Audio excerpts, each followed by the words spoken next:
single. Jingle jangle, And that song ain't so very far from wrong. jingle jangle.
Hello and welcome to Number Wang, the maths quiz that simply everyone is talking about.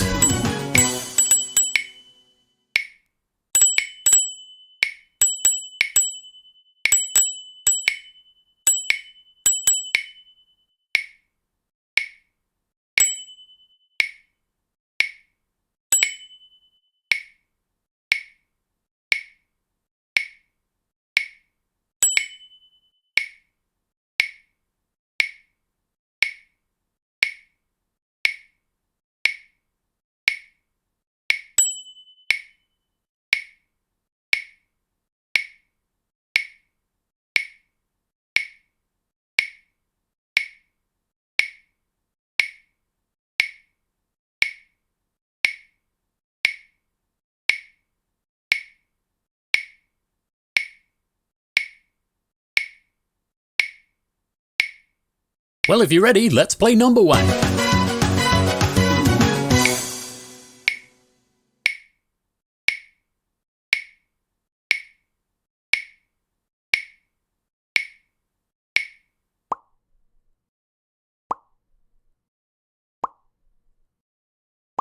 That's Number Wang. That's Number Wang.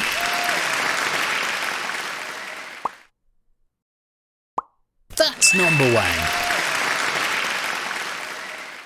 That's Number Wang.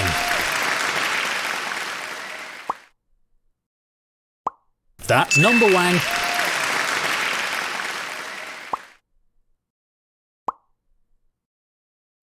That's Number Wang. That's Number Wang. That's Number Wang.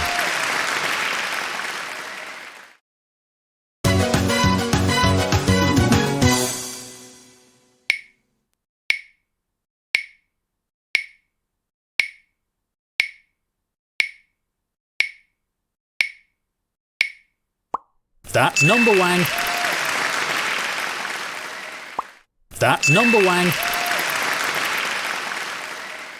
That's Number Wang. That's Number Wang. That's Number Wang. That's Number Wang.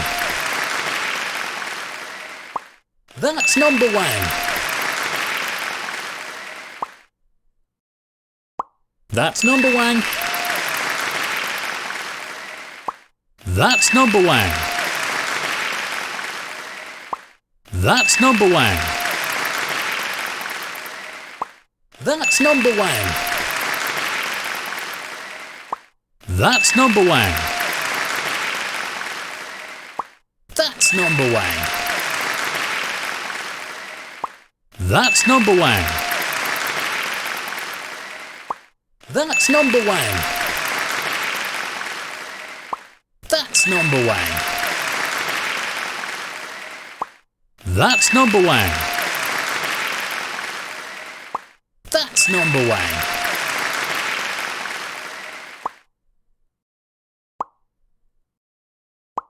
That's number wang.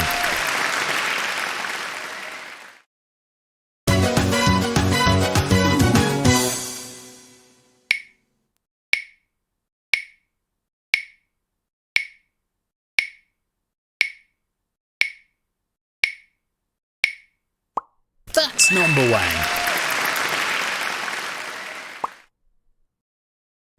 That's number wang.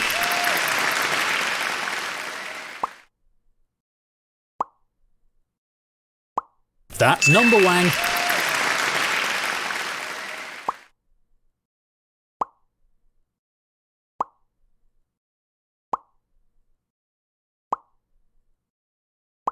That's number wang.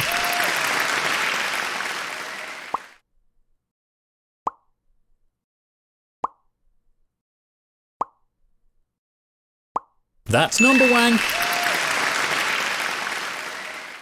That's number wang.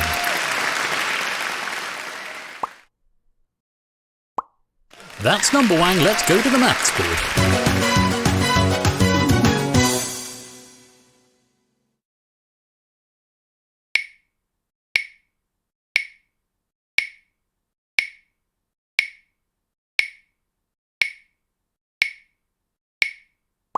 That's number wang.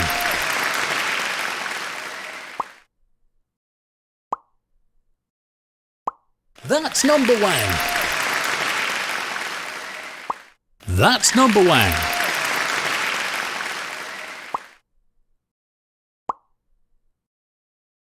That's number wang. That's number wang. That's number wang.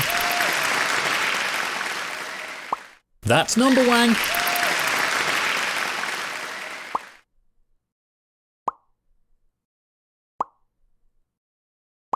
That's number wang.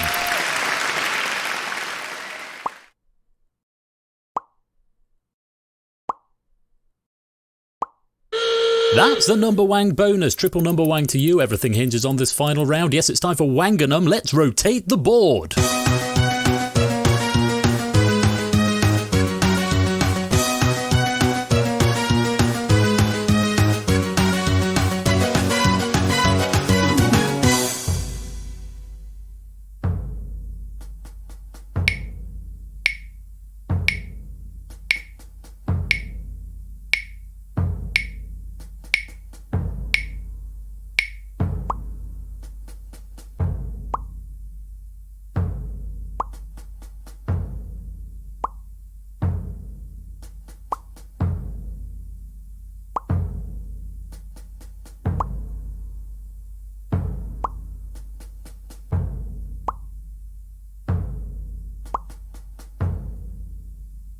That's Wanganum! Bad luck, most of you have been Wanganummed, but the one person who hasn't, you are today's number wang. That's all from Number Wang, but until tomorrow's edition, stay number wang, and remember out there, good number wang!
Good evening, good evening, good evening, good evening, good evening, good evening, good evening, guten Abends, willkommen, and welcome to Game Night Originals on Saturday the 10th of July, which I'm glad I've remembered the date because apparently I've not got my phone on me. I normally tap that to remind me of the date, but I've remembered today. It's the 10th of July. How lovely to see you all. Congratulations to Lupine on a very, very well played game of Number Wang right there. Where have I got my phone? I appear to have lost my phone. Oh, I found it. It's a mini adventure. Congratulations to Lupine on winning Number Wang there. You're getting a bonus penny for that.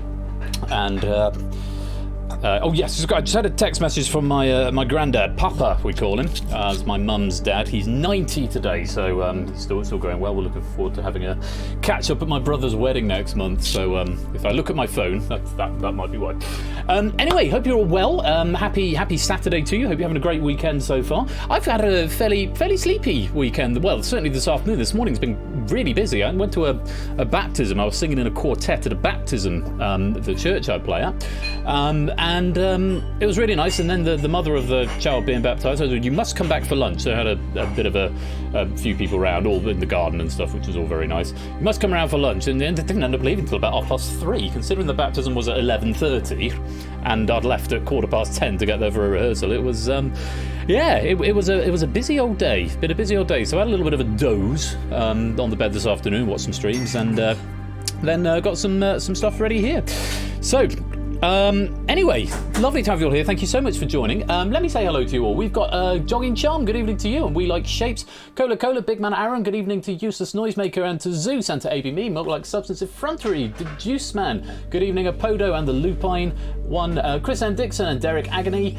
New name, I think I spotted you on Ash's stream the other night. Very welcome over here, Derek. Hope you're keeping well. Welcome to the stream. To MPL Dark, good evening. To SM Midi, Matt the Ref, Digital David, good evening, Oni, and Mark Numbers. I'm going to call you Mark. I think it's probably easiest. Naked Grandma, Maxio, Lingomaniac, Listwitz, DJ, good evening, Jack Wilfred and Riff Raccoon, Puzzle Dan, Prugs, Asta, Dante, Energia, Score Count, Cetra, Claire, Tadaru, and anybody else who is loitering and lurking in the stream. You are most welcome here. I hope you're ready for a triple bill of game night fun tonight. Mrs. Flush is here as well. She's come to have a little bit of a wave. This is Flush, my wife. You all right, darling? I'm good, yeah. She's making an Eton mess at the moment. I'm washing up at the moment. Oh, you're washing up, are you? And then I will be doing Eton. We had steak tonight, some sirloin steak, so we're good. Good steak. Right, we have got a triple bill to get through. We've got the Pyramid, first of all. We've then got DangerZone 2, and then we'll be rounding off the night with Red Herrings. So triple bill of hopefully favourites. Claire, thank you very much for the 5 months of subscription there. Thanks for 5 months of Super Fun Quiz Times. You're very welcome. I do hope that you have been enjoying yourself and do continue to come along. Thank you for the support, and I hope you're keeping well. Also, there was... something else that came in, I think. Chris M. Dixon with the 4-month resubscription there, with thanks for music theory commentary on the Discord. Most welcome. Most welcome there, Chris. I live to serve, and if you'd like to come and join the Discord, you can do so right there. So this first game tonight, The Pyramid, has been written by our great friend Samster and proofed by Cola. I think Cola wrote on the proofing notes, "easiest proofing ever," and did add a few other anecdotes. So it was pretty straightforward proofing from Samster here tonight. Good evening to Jay White, brand new Halo, who's just joined us. Lovely to see you. Hope you're keeping well. Anybody else who is who's in the stream but I haven't said your name, it's because the bot only grabs your name after you've said something in the chat, so it's all good. Put your straight crying. I like mine, still mooing. Still mooing is how rare, so a minute on each side, something like that. That's how I take my stakes. So the Pyramid is, first of all, relatively straightforward game. Get the questions right and earn yourself a slot on the row. If you get yourself a slot on the row, you get through to the next row, and so on. There are 4 places available on each tile. A few other rules that we'll need to think about along the way, but the long and short of it is, general knowledge trivia. Whisper your answers to Persephone's Twitch bot. They're full answers, not multiple choice, so make sure you whisper to Persephone's Twitch bot as full answers within or before the time runs out. And everything else we'll explain along the way. We figured out at happy hour why I was getting such laggy streams, and this is another good one for it. When the timer comes up, the frame rate goes to hell in a handcart.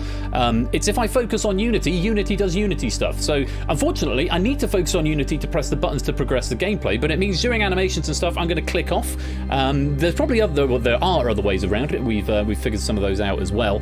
But this is the temporary solution for the time being. So if you would like to play the pyramid tonight, all you'll need to do is to be able to whisper to Persephone's Twitch bot and keep your eye on the chat, of course, because the questions come up in the chat when they are live. And if you want to play, type in the code. SULJ. If you click that, you will be populated onto one of the columns. There's room for 54 people in this game. We've never run out yet. I think we've got to the bottom of column 5 before.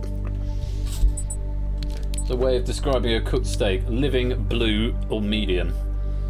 A cooked steak. Blue isn't cooked. No, it's well. I thought blue was sort of flash fried. It was sort of like. I thought that was blue.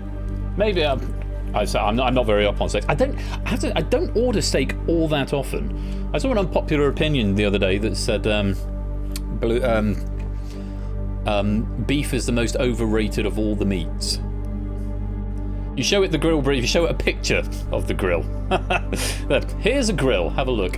Good evening to all people just joining us. Clive, Toot, Hodders, Gruff, Ash, welcome to you. Lovely to have you here. Yeah, just go. No, overdone beef is not good. It's unpog. This is the opposite of whatever pog is.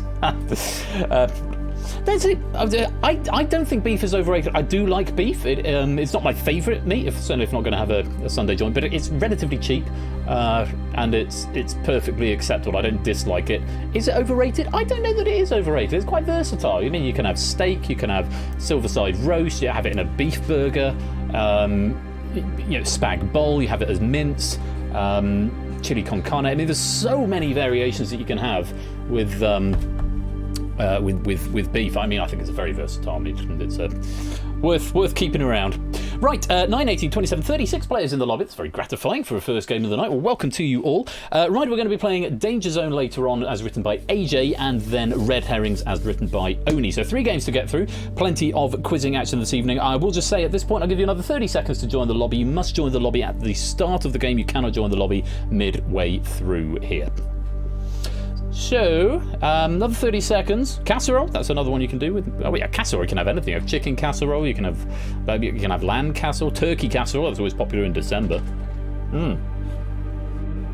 But yes, we're starting off with Samster's question pack this evening. Samster's pack as proved by Colo, which would explain the absence of Samster and Colo from this lobby if they're here. I've seen Colo around. I'm not sure, is Samster around? Did I say Samster's name? Don't see him in the chat, but I'm sure he'll be along in due course, or maybe he won't be. He might not be. But I hope he's well wherever he is. Yes, and do come join the Discord. There's a few people I see in the voice chat of the Discord. So if you fancy a bit of other social interaction, do go pop along into there. Oh, kitty request, please, if they're up for it. Let me do that now, Prug, since they're I have got a cat asleep on the bed, so I will go and disturb him. I'll flip back to just Cam for a minute. Oh, are you doing bed,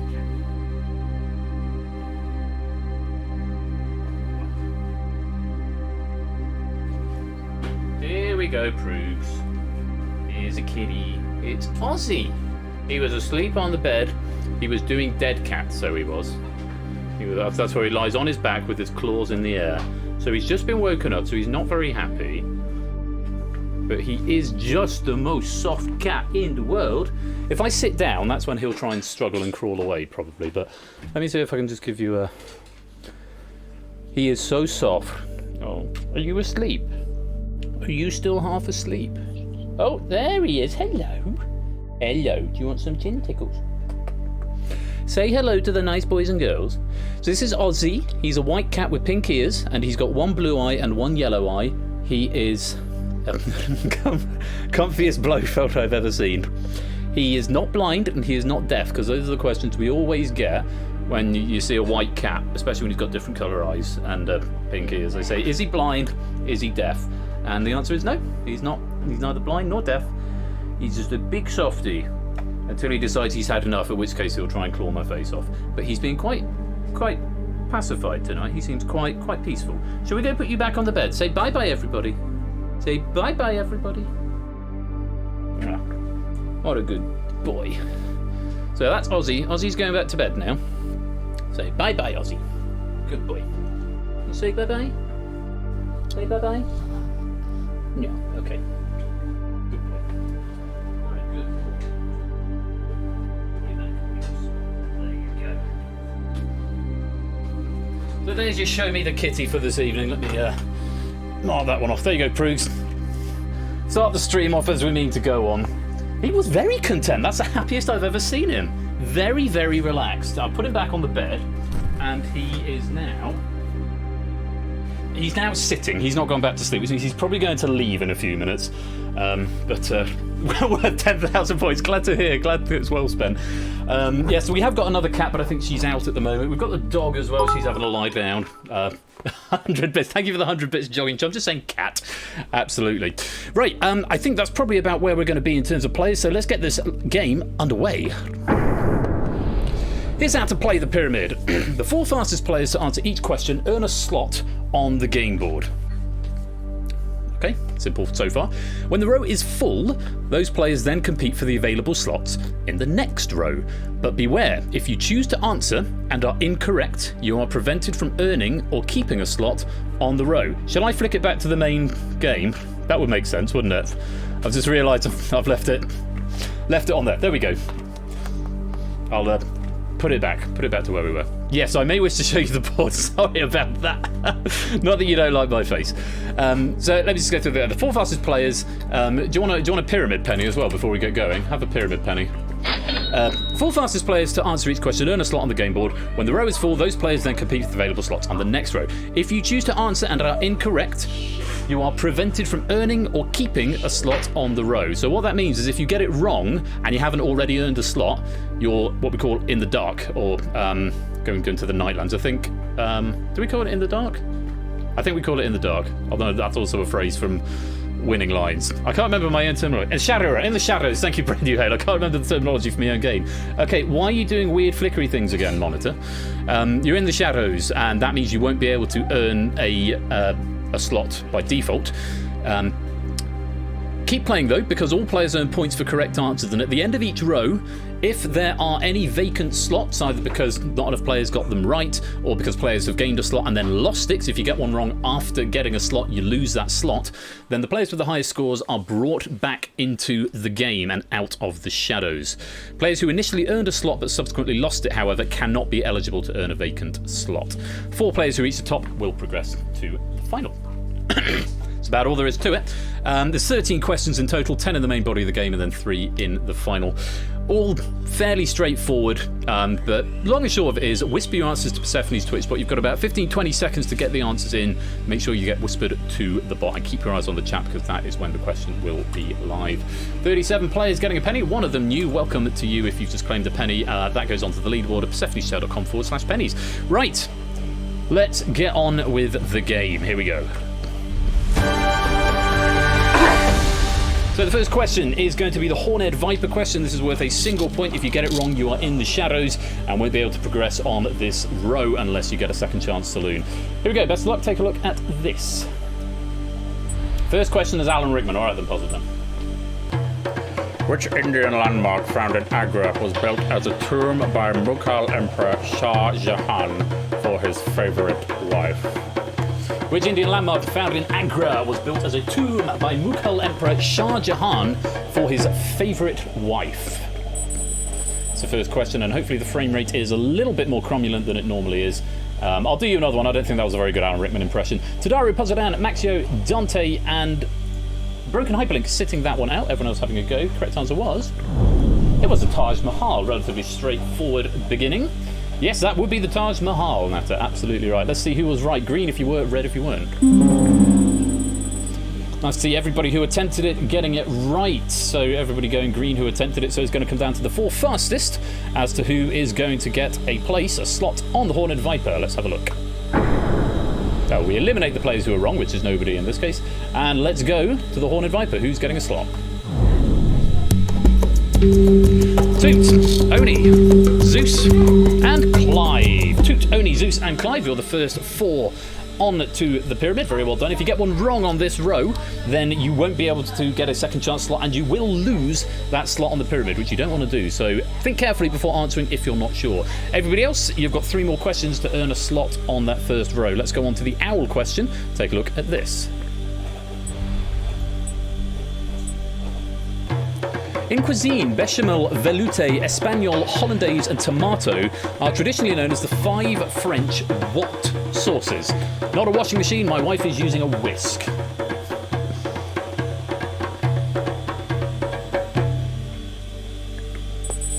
And hopefully that frame rate is a little bit smoother. 24 players attempting to answer this one, and hoping to get a correct answer, which in this case was... There isn't a whisk emote, that's fair, the front 3.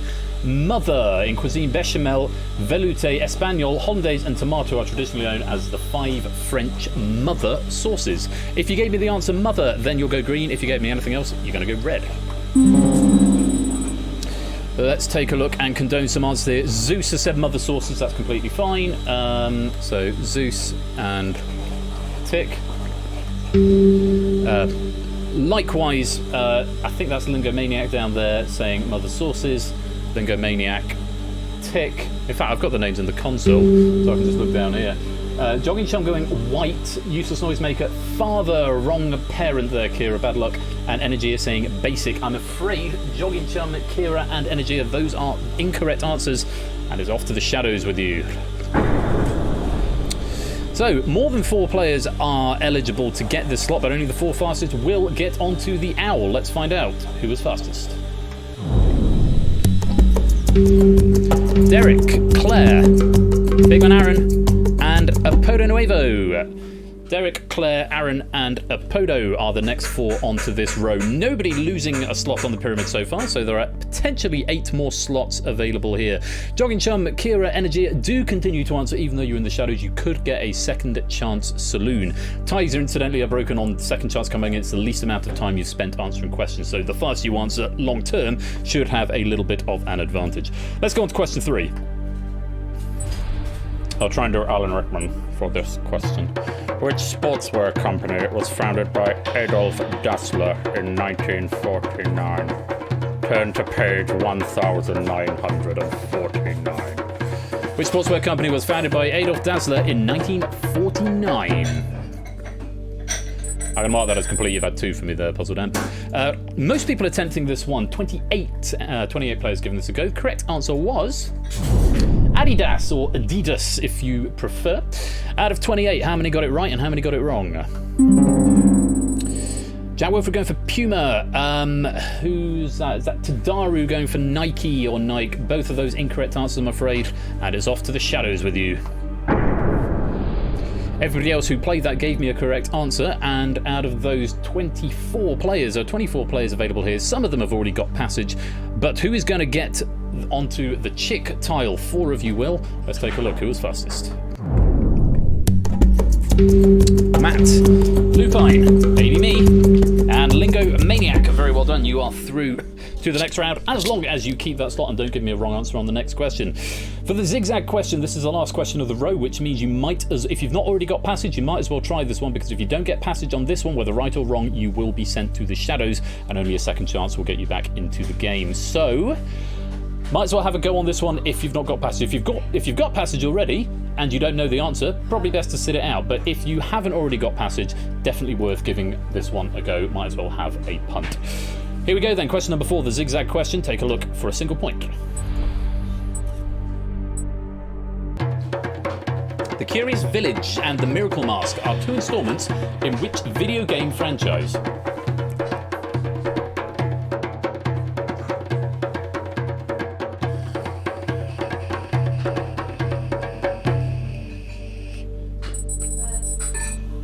Surprisingly, a large number of players attempted this. 26 people giving this one a go. Correct answer was Professor Layton. Professor Layton was the answer. Layton was also accepted. Let's take a look. If you're right, you're going to go green. If not, you're going to go red. A few wrong answers there. I just need to go through. Frontery's gone Zelda, Jogging Chum, Resident Evil, Milk-like Substance, Zelda, Listwit's Animal Crossing, Riff Raccoon, Magic Top, Hatman, Proog's Tomb Raider, We Like Shapes, Inspector Layton. I'll come back to that. Energia, Sonic, Mark, Zelda, J White, The Villagers. This is difficult because I would have accepted Layton, then looked at the box and see you've actually typed something completely different. Yeah, I would have accepted just Layton on its own, but because you've put a different sort of title with it, I'm going to defer to Samster and Colo as my question writers and proofers of this. I'm not sure if Samster's here, but if not, and maybe Score Count as well, because I know he is a bit of an expert on this. Should I accept Professor Layton? Good evening, Topper. Welcome to the stream. You're Rule Inspector wrong. You're the authority on this Score Count. I'm going to go with your word. So, unfortunately, even if you weren't already in the shadows, if you've gotten that one wrong, I'm afraid it's off there now. 1, 2, 3, 4, 5, 6, 7 players. 7 players potentially getting onto the zigzag tile. The 4 fastest will get there and everybody else will go to the shadows. Let's find out who was fastest for the zigzag question. Naked Grandma, Puzzle Damned, Maxio, and NPL Dart. Very, very well done. You are through to the next round. It does mean that Nano Owl, Hodders, and Brand New Halo, despite getting a correct answer there, you weren't one of the 4 fastest, and I'm afraid it does mean you're off to the shadows. There are no available slots, no vacant slots on this first row, often to be expected, but do keep answering questions even if you're already in the shadows, because a high score can get you back into play if slots become vacant later on. There are 12 slots available on this next row, and each question is now worth 2 points. We've got the bass clef tile, we've got the Eye of Horus, and we've got the the pipe, or the stick, or the whatever that one is. So advantage is obviously going to fall to the 16 players who've already gotten passage and gotten through, got a slot.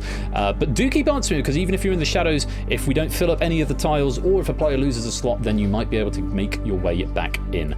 Best of luck to you all. Here is the bass clef question. Bendy straw, I like that.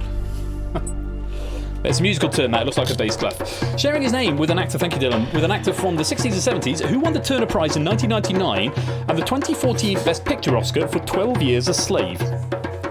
Sharing his name with an actor from the 60s and 70s who won the Turner Prize in 1999 and the 2014 Best Picture Oscar for 12 Years a Slave, which if you've not seen is a film that everybody should see. Brilliant, brilliant film. Only 8 players attempting this one, which is lower than I thought it would be. And of those, 4 of them are already in the shadows, 4 of them are in live play. So if all 4 of the ones in live play get it right, then they will be the 4 onto this tile. If any of them get it wrong, then we will have a blank tile. The correct answer was Steve McQueen. Steve McQueen, film director and formerly an artist. Let's find out who got it right and who got it wrong. Everyone who attempted that question did get it right, which means we don't need to put anyone to the shadows when I press that button. But it does mean Lupine, Derek, Toot, and Oni, you're going to be the first 4 names onto the bass clef tile. For the formalities, who was fastest? Derek, followed by Lupine, followed by Oni, followed by Toot. That was the order of play, the order in which you answered correctly. Very well done to you 4. You're the first 4 onto the next row. 4 slots available on the Eye of Horus question. Let's take a look at it.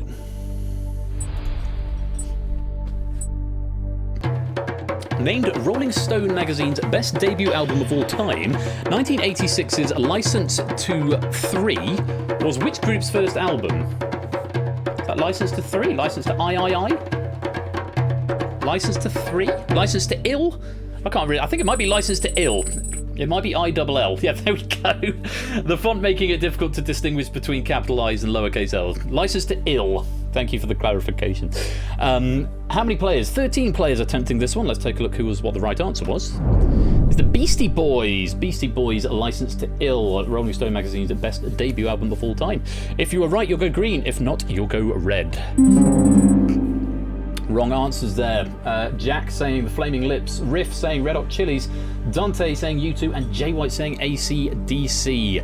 Not too much drama though, because I believe all of those players are already in the shadows, but that's a reaffirmation of being in the shadows. Now we have an interesting situation because Claire is the only player in live play to have gotten that question right, which means we are going to have 3 empty tiles. So if you're in the shadows, moment has now come to potentially re-enter the game. Highest scoring players will be re-entered into the game at the end of this row. For now, let's give Claire a place on the Eye of Horus. And nobody else. Very well played. I've got some Eton mess here. I don't normally like eating on stream. I tend to make an exception for puddings from time to time because we normally eat quite late. So, the bendy straw. 4 places available. There's a number of players still in live play, but you've got to get this one right. 2 points if you can find it. Keep answering if you're in the shadows. You might be brought back in. Fingers on buzzers. Here is the bendy straw question. Not yet eaten mess. Not yet eaten mess, but very good. Which early internet character played by Lucas Cruikshank had the surname Figglehorn? Which early internet character played by Lucas Cruikshank had the surname Figglehorn?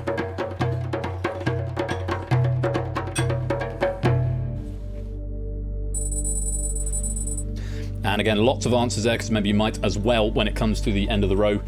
17 players attempting that one. The correct answer was Fred. I've got a factoid about this because that is completely new to me.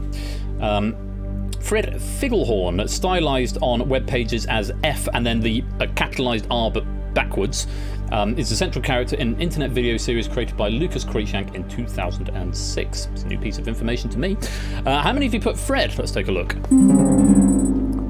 Quite a lot of people. Wrong answers: Jogging Chum, Salad Fingers, Mill Life Substance, Magic Trevor, Podo Nuevo, Luke, Matt the Ref, Nope, Big Man Aaron Jeeves, and Prug's Manic Miner. All of those are incorrect answers, and it does mean a Podo Nuevo, Matt the Ref, and Big Man Aaron are going to be thrown out of live play and into the shadows. We have got more than 4, which means we are going to have a fully occupied tile here on the bendy straw. But which 4 were fastest? AB Me, Zeus, Necker Grandma, Lingo, Clive, and Puzzle Dan. 2 of you are going to be disappointed. 4 of you are going to be quite relieved. Let's find out who was fastest. Lingo was first, followed by Clive. Zeus was third, and AB Me was fourth. Naked Grandma and Puzzle Dan, very, very bad luck, but unfortunately not quite quick enough despite getting it right, and it's off to the shadows with you. And of course, you get removed from your lower rows when you go to the shadows. However, we have got 3 spaces left on this row. So the 3 highest scoring, least amount of time players who have not already gotten passage, not already gotten a slot, will be brought back out of the shadows and back into the game. Let's find out who they're going to be. There's Hodders, Shapes, and Jogging Chum on 8, 7, and 6 respectively. Ties, like I say, broken on least amount of time spent answering questions, so this is why it's beneficial to keep answering, as we have 3 shadow players coming back into live play. As we go on to the next row, every question is now worth 3 points. We're starting with the fist bump, and first 4 players out of the 12 who are already in live play will have the advantage. But if there's any spaces for you at the end, then we will fill you back in from outside of play. So do keep answering. Let's take a look at the fist bump question.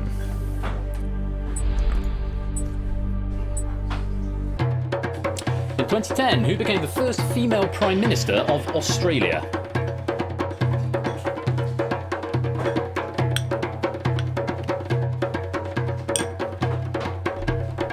Forgive me eating my Eton mess. Clive missing his end key about 5 times there. Might be enough. Only 13 players have attempted it, including a couple of people in the shadows. So let's take a look. The correct answer was Julia Gillard. Again, new name to me. Julia Gillard, first female Prime Minister of Australia. If you said Julia Gillard or Gillard, then you're going to go green. If not, you're going to go red. So Julia Rudd there from Derek Agony. Rifku saying Johnson, Prug saying Jacinda something, and Energia Jace Arden believe that she's the Prime Minister of New Zealand. I'm just going to do a flash check here to see if that wasn't her maiden name, possibly.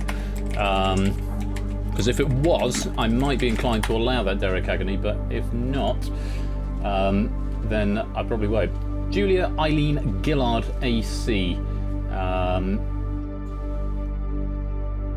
Doesn't seem to suggest that that is either her married name or maiden name.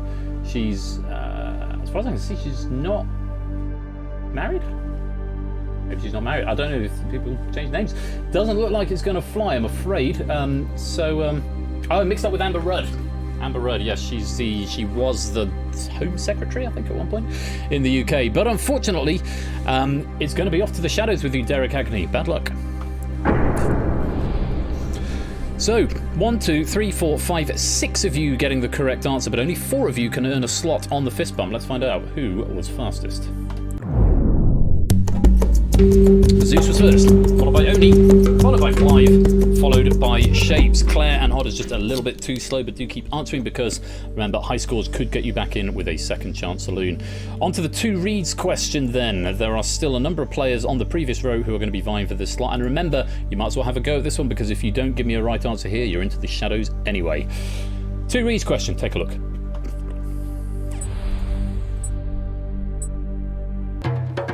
Chinese chemist Tu Youyou was jointly awarded the 2015 Nobel Prize in Physiology or Medicine for her discovery of artemisinin. It is used to treat what infectious disease?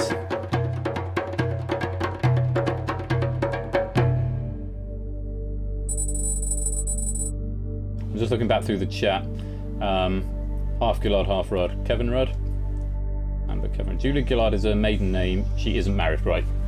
She has a partner. Thank you for clarifying that, Jack Wolford. I thought I'd just check in on the chat. 17 players attempting this one. Tu Youyou, an old joke about her being the most difficult person to sing happy birthday to.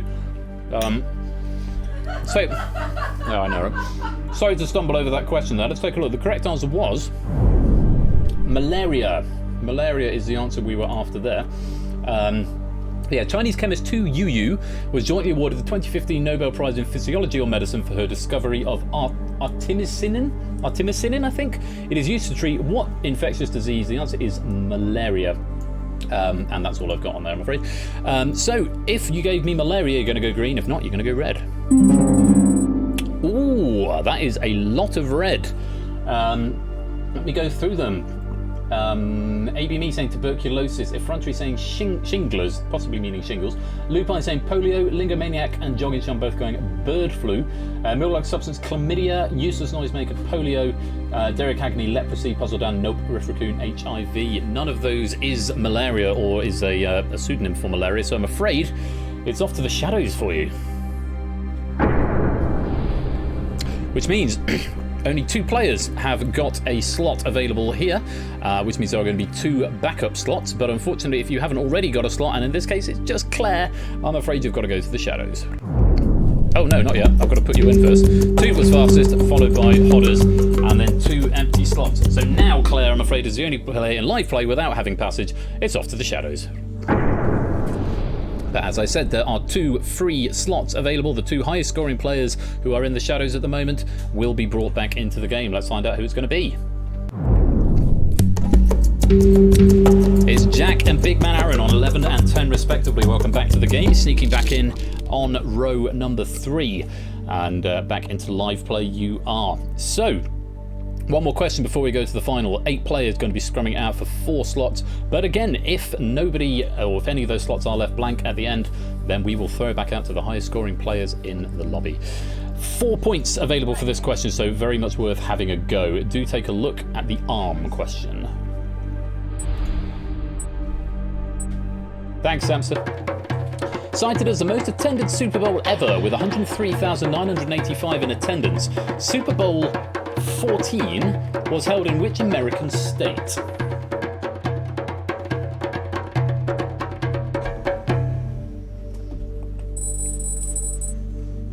As you time, 26 players attempting this question. Let's take a look. The correct answer was California. California was the answer. If you gave me California, you're going to go green. If not, you're going to go red. Wide berth of answers and quite a few incorrect ones as well. Let me just check there's not been a spelling misparsing. AB Meef saying Dallas, Zeus saying New York, Effrontery, Texas, Lupine, Michigan, MPL Dart, New York, Jogging Chum, Maryland, Milk Like, Florida, Kira, Texas, Clive, New York, Tadaru, Texas, Puzzle Dan, New York, Brand New Halo, New Orleans, Riff, Texas, Prudes, Texas, Oni, Texas, Dante, Texas, Energia, Missouri. We're sure it wasn't Texas. Energia, Missouri, J White, Florida, Nano Owl, Texas. I'm afraid all of those are incorrect answers. And it's off to the shadows. Which means we have got 4 players earning passage. Jack, Big Man Aaron, Hodders, and We Like Shapes. 4 players who are in live play who've gotten it right. Let's populate you in the order that you've got it. Aaron was first, Jack was second, Hodders was third, and Shapes was fourth. And it does mean that Toot, unfortunately, we've reached the end of the row and you have not earned passage, so I'm afraid it's off to the shadows with you.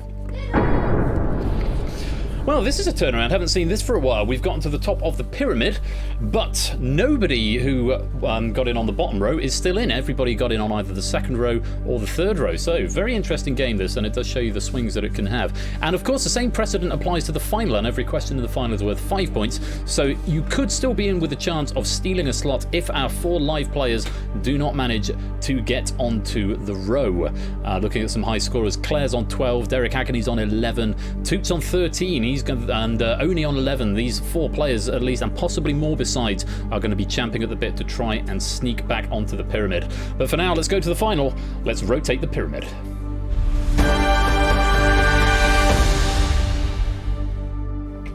So Jack, Aaron, Hodders, and Shapes, welcome to the final. 5 points available per question here. Exactly the same rules as before, except that rather than having 4 on each tile now only has room for 1 player. So this first question is going to be the lion, the bowl, and the mosaic question. Again, if all 4 of you get it, then the 3 fastest will take priority. Best of luck to you all. Here is the first final question. Or the first question of the final. Deriving its name from the Italian for fair lady, which poisonous plant was historically used to enlarge the pupils of women?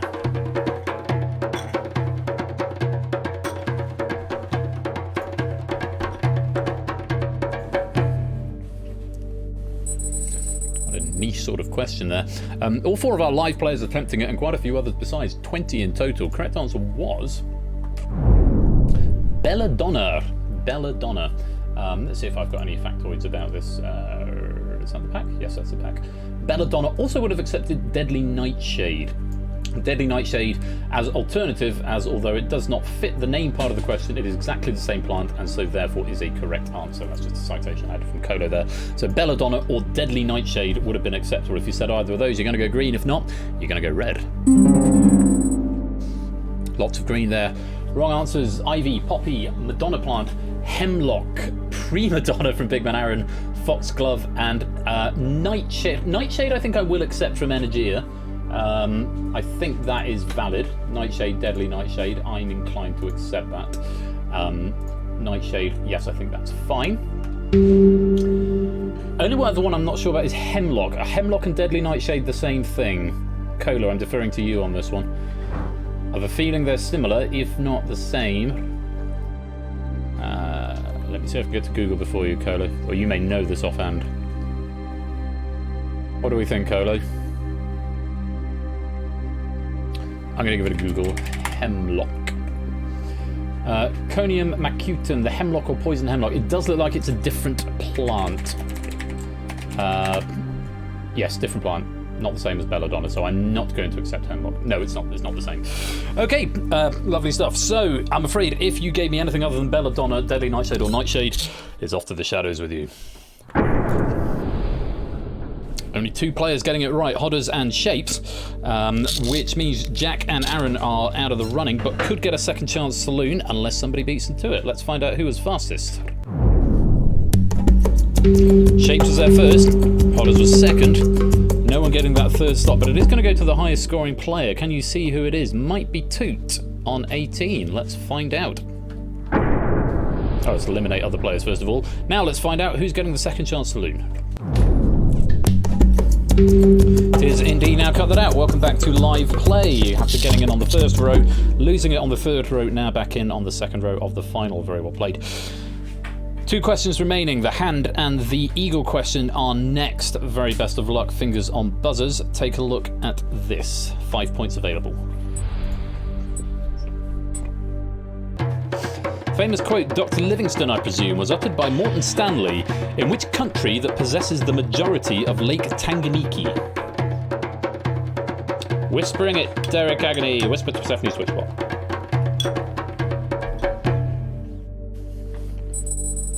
Yes, answers whispered to the public chat aren't processed by the bot. Yeah, happens to us all from time to time, so don't worry too much about it, but just a little reminder. The correct answer, yeah, don't worry, it happens to everyone all the time, don't you worry about it. Correct answer was actually Tanzania, not Kenya, as it turns out. Tanzania, the answer we were after. If you said Tanzania, then you go green. If not, you're going to go red. Awful lot of red up there. Let's see, ABME Congo, Zeus Zambia, Lingo South Africa, Jogging Chum Kenya, Milk Sudan, Big Man Aaron Malawi, Clive of Legend Ethiopia, Brand New Halo Indonesia, Prug Zimbabwe, Energia Kenya, and J White Zambia. Where can you see lions? Only in Kenya. Sorry. Forget Norway. Yes, quite right, Dylan. Right, I'm afraid if you didn't give me Tanzania, it's off to the shadows. All three got it right. Shapes, Hodders, and now cut that out. Who was fastest? Let's find out. 2 was first. Shapes was second. Unfortunately, Hodders is back to the shadows with you, getting in on a second chance saloon, but not quick enough this time. Back to the shadows you go. So, Toot and Shapes squarely with the advantage here, but of course if neither of them get it right, then the game will go to the highest scoring player. At the moment that is Hodders, and if both Toot and Shapes get it wrong, then there is nobody to overtake him. So it is going to be one of these three. Hodders is going to be hoping that both Toot and Shapes get it wrong. Toot and Shapes, if you both get it right, then it's whoever's fastest. If only one of you gets it right, then you have scaled the pyramid. Very best of luck. The final question of the game is the leg question. Take a look. Thanks, Claire. In the original novel by Gaston Leroux, what was the first name of the eponymous Phantom of the Opera? In the original novel by Gaston Leroux, what was the first name of the eponymous Phantom of the Opera?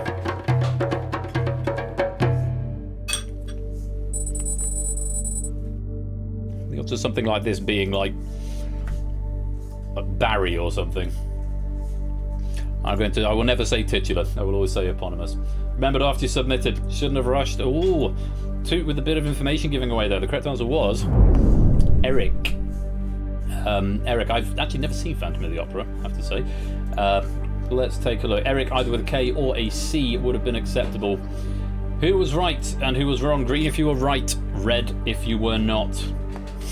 Thanks, Clive. Let's take a look. Lots and lots of red. Gastons and Bobs and Francois up there. We've got Gaston, Bob, Francois, Antoine, Danny, Keith Phantom l'Opera from Jack Wilfred, organist, not AFK, just bricking it, Christian, Declan, Daniel, Keith, Raoul, Jim, Gaston, Jeffrey Carpets, Jacques, and Edgar. Closest answer there from J White, but unfortunately not the right answer, and it does look like both Toot and Shapes have tripped at the last hurdle, which means it's off to the shadows. Which means at the end of the game everybody is in the shadows, and it means nobody can claim that leg.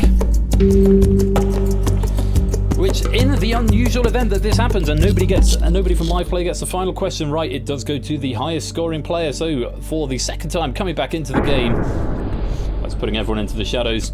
Someone's got to have the tile, and it's going to be our high scorer, who is Hodders. A very unusual arrangement on the pyramid there. Hodders, Hodders, no Hodders, and then Hodders back in at the top. It does mean at the end of that game, 28 points there to Hodders, and it means you have scaled the pyramid. Well played, Hodders. Going to take, I don't think there's gold, silver, and bronze in this game because the structure you just get a win. Hodders UK pyramid win. Award pennies. And let's not forget our author here, Samster, who also gets 3 pennies to go with the many pennies that Samster already has. Thank you very much for that question pack. Very enjoyable question pack, Samster. I know you were here and then not here, but yeah. If anyone wants another penny, there you go, now the game's over. Pyramid 56, if you would like to claim another penny for your penny boards. Welcome to all the other players who've joined us, by the way, that I've missed. Broken Hyperlink, NanoOwl, Ali Law, Natter, Topper One, Samster, who I think has been and gone, Pokernuts, David Bodycomb. Lovely to have you all here. Hope you're keeping well. Hope you are keeping well. Well, that's the end of game number 1, just before 9 o'clock, which is just about where I planned the time to be. We will take probably not a break. I might just play one track just because I've got to get the build loaded up. And after the break, we are going to be playing DangerZone 2, my first original game, with questions from our great friend AJ Nokia, Lewis, and Pyro Pygmy. Welcome to the stream. Lovely to see you. AJ, who looks like he's still streaming his own, and I know AJ does a quiz on Saturday nights as well. I think he said he will be popping over later on, so I hope he gets a chance to see his question. So we'll go for a short break. I'll load up the game, get everything ready, and we'll go from there. So do stick around.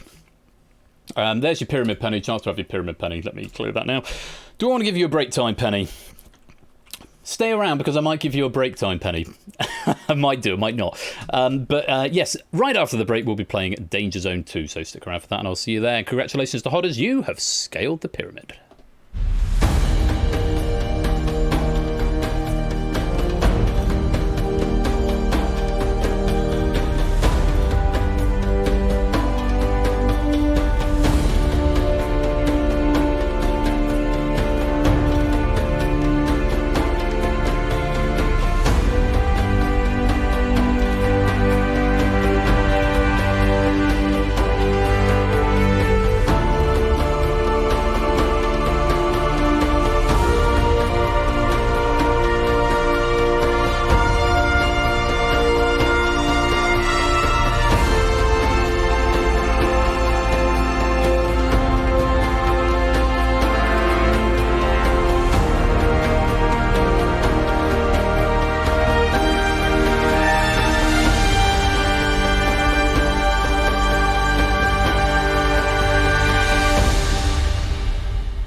Welcome back, everybody, and welcome to DangerZone 2. This was my first original, well, DangerZone was my first original game. DangerZone 2's seen it get a bit of a facelift. Why are you putting your fingers in your ears, David? Do you not like the soundtrack to DangerZone 2? That makes me feel sad. I'm sure that wasn't why you put your fingers in your ears. Unless it was, in which case I shall feel very sad. Yeah, it's the only one of my originals that I've written the original music for as well. So I hope you like it. Anyway, this is DangerZone 2, and we are going. Oh, the explosions! Of course, the explosions. Yes, that would make sense. The silent explosions. Yes, we don't want to damage our hearing. Anyway, DangerZone 2 is a remarkably straightforward game. It's multiple choice, and yeah, the 25 questions in total. I'll explain the rules a bit more as we go on. This is a game you can whisper the letter of the answer to public chat rather than to Persephone's Twitch bot if you prefer. My preference is always to the bot, but it does mean if you're playing on mobile, it makes it a little bit easier to manage. So as ever, do keep your eye on the questions in the chat because that is when they're going to be live. We haven't played DangerZone for a little while, and the questions come to us from AJ this week. AJ, who's written a couple of packs before. He's written quite a few in the database, but we've only seen one or two of them before. And noises are happening. Milk-like substance with the Prime subscription there for 9 months now. DangerZone 2 Electric Caribou. Quite. Until we make it higher, we're gonna go down to DangerZone 2. Maybe. Thank you very much for the support, Milk-like substance. And Murphy Bax as well, gifting out a tier 1 sub to Jack Wilfred. Welcome to the fam, Jack. Do enjoy ad-free viewing for the next month. And thank you very much, Murphy Bax, for the support. Welcome on in, AJ. Lovely to see you. Just in time to see your questions being answered. See how our community deals with your questions, AJ. And coming in with the raid as well.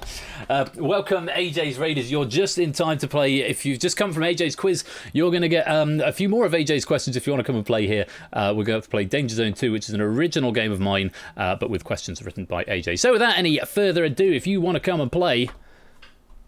Oh, socket exception. Right, we'll have the credits again then. What always happens if I leave it too long? We get a socket exception, because this doesn't use TwitchLib. It uses my own slightly janky version of TwitchLib. I say my own, I might have pitched it from a YouTube tutorial, but long short of it is, it's not TwitchLib. It's Da Capo. Plugging ears again. More explosions. On a scale of 1 to no, how only level nasty is this pack? Let me have a look at the feedback.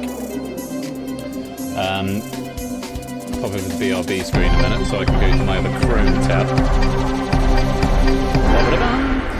The proofer for this pack was... I've moved it to use now, but it's still up there. It was Samster. It's not got an actual rating, but he's said some classic trivia staple questions, but also some nice new ones that make you think. Some difficult ones in there that I've had maybe just a couple of tweaks just to balance them a little. No significant changes needed to be made. Well-balanced pack with no major geographical bias. That was Samster's verdict of this pack, which sounds about right. So, if you want to come and play, hopefully I won't get a socket exception this time. Let's figure it out. Come and join the game. There we go. HQVTH is what you need to type if you want to come and join the game. Your name will populate over there on the left-hand side of the screen. And while you come and join, I will explain the rules to you. Reese Wynn, Murphy Bax as well. Welcome to the stream. Lovely to see you. So, Danger Zone, there are 5 questions in each round. There are 5 rounds in total. At the end of each round, the players who are in the Danger Zone, that is the area marked underneath that red line, are eliminated from the game. They go over to the eliminated players that we rather lovingly refer to as the Boneyard over on the right-hand side. If you win the Boneyard at the end of the match, then you still get a little reward for that over on that side of proceedings. How do you score points, I hear you ask? How do you score points? You score points by answering the multiple choice questions correctly and quickly. The faster you answer, the more points you get. At the moment, there are 40 players in the lobby. If you were the first player to answer a multiple choice question correctly, you get 40 points. The next to answer it correctly gets 39, and 38, and 37, and so on down the ranks. So if you're slow to answer, even if you're right, you're only going to get a few points.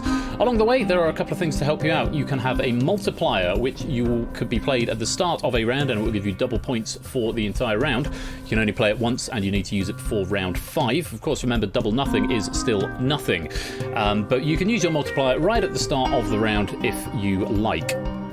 And you'll get double points for that. You can only use it once, use it or lose it. Likewise, you've got a nerf question, which will get rid of the question and give you the arithmetic average of the number of players in the lobby, so rounded down. So right now there's 41. If you nerfed a question, you would get a flat rate of 20 points. That is not doubled if you nerf on a multiplied round. But you get a flat rate. It's also a good tactic to play if you think everyone's got it right and you've been a bit slow. Nerfing a question will give you a fixed number of points rather than having a slightly more random number of points. Again, you only get 1 nerf per game, not per round. It's 1 nerf for the entire game, and use it or lose it. It's N to use your nerf, or M or 3 exclamation marks to use your multiplier at the start of the round. So, as you can see, the Danger Zone size increases with the number of players in the lobby. The Danger Zone size is slightly dynamic, so it will leave us with 6 people in the final round, which is general knowledge. Always general knowledge in the final. And remember, you've got to use your multipliers or your nerfs before there, unless you don't want to use them, but you cannot use them in the final. At the end of the round, if we have got a tie in a Danger Zone, we will go to a tie break, which is a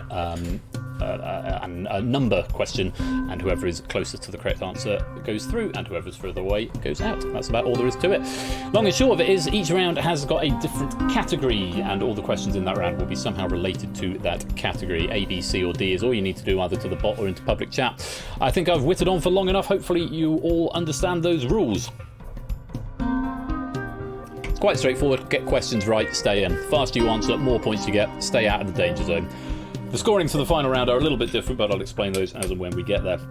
All I can say is, get questions right and stay out of the Danger Zone.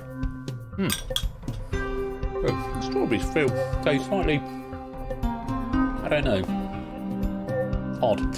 Anyway, let me say all the names and then we'll lock it up. AB Me, Oni, Matt the Ref, Zeus, Big Man Aaron, Lupine, Topper, Clive, Toot, Liswit, Derek Agony, Jogging Chum, Tadaru, Energia, Maxio, Claire, MPL Dart, Kira, Brand New Halo, Deduce Man, DJ, Milk-like, Shapes, J White, Cetra Cola, Riff Raccoon, Jack Wilfred, Natter, Prugs, Murphy, Reese, Puzzle Dan, Nekagramma, or Nekagram, because unfortunately it truncates your name if it's too long. Pyro Pygmy, Nano Owl, Adster, Mogra, SM Midi, Hodders, and Effrontery. 41 of you have joined the game, and again, final time, this is a join at the beginning, or you don't get to play at all. You can't join midway through in this game. Danger 41 if you want a penny, and then I'm going to lock the lobby. If no one wants to play, I'm going to lock it up in 5, 4, 3, 2, 1. Here we go. Let's play Danger Zone. So, 41 players have entered the arena. The standard Danger Zone size is 9. Quite a big Danger Zone, but to keep a 6-player final, the first round will have a Danger Zone size of 8. So in this first round, only 8 players will be eliminated. Thereafter, it will be 9 players per round, which will leave us with exactly 6 in the final. So, 3 exclamation marks into the chat, or M, if you would like to play your multiplier. You've got 15 seconds to make up your mind on this first category that's about to be shown. I will say that, AJ, I've preserved the order that you wrote it in because it made sense when I read through the pack earlier on today, so the order has been preserved. And if you would like to play your multiplier on this first round... Oh, Eric's just gone live. That's a good raid target for later on. If you want to play it on your first round, the category is... firsts.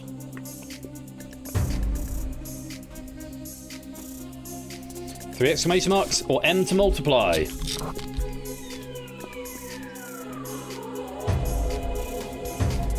You're getting activated. Derek Agony, Colo, and SM Midi, the only 3 players to activate multipliers here. They will get double points for this round. If you finish in the first the top 3, then you get a little boost going into the next round. Everyone else's players, everyone else who survives, your scores are reset to 0. So, A, B, C, or D is all you need. 15 seconds to read the question. The countdown doesn't appear in the chat, but the idea was that as the countdown appears on screen, that should be about where the question is ready in the chat. I do need to add it to the chat. I haven't done it yet. It is on the to-do list. Very best of luck to you all. Round 1 is first. Let's play Danger Zone. Here we go then. Question 1. Which country hosted and won the first FIFA World Cup in 1930? A, Argentina, B, United States, C, Uruguay, D, Yugoslavia.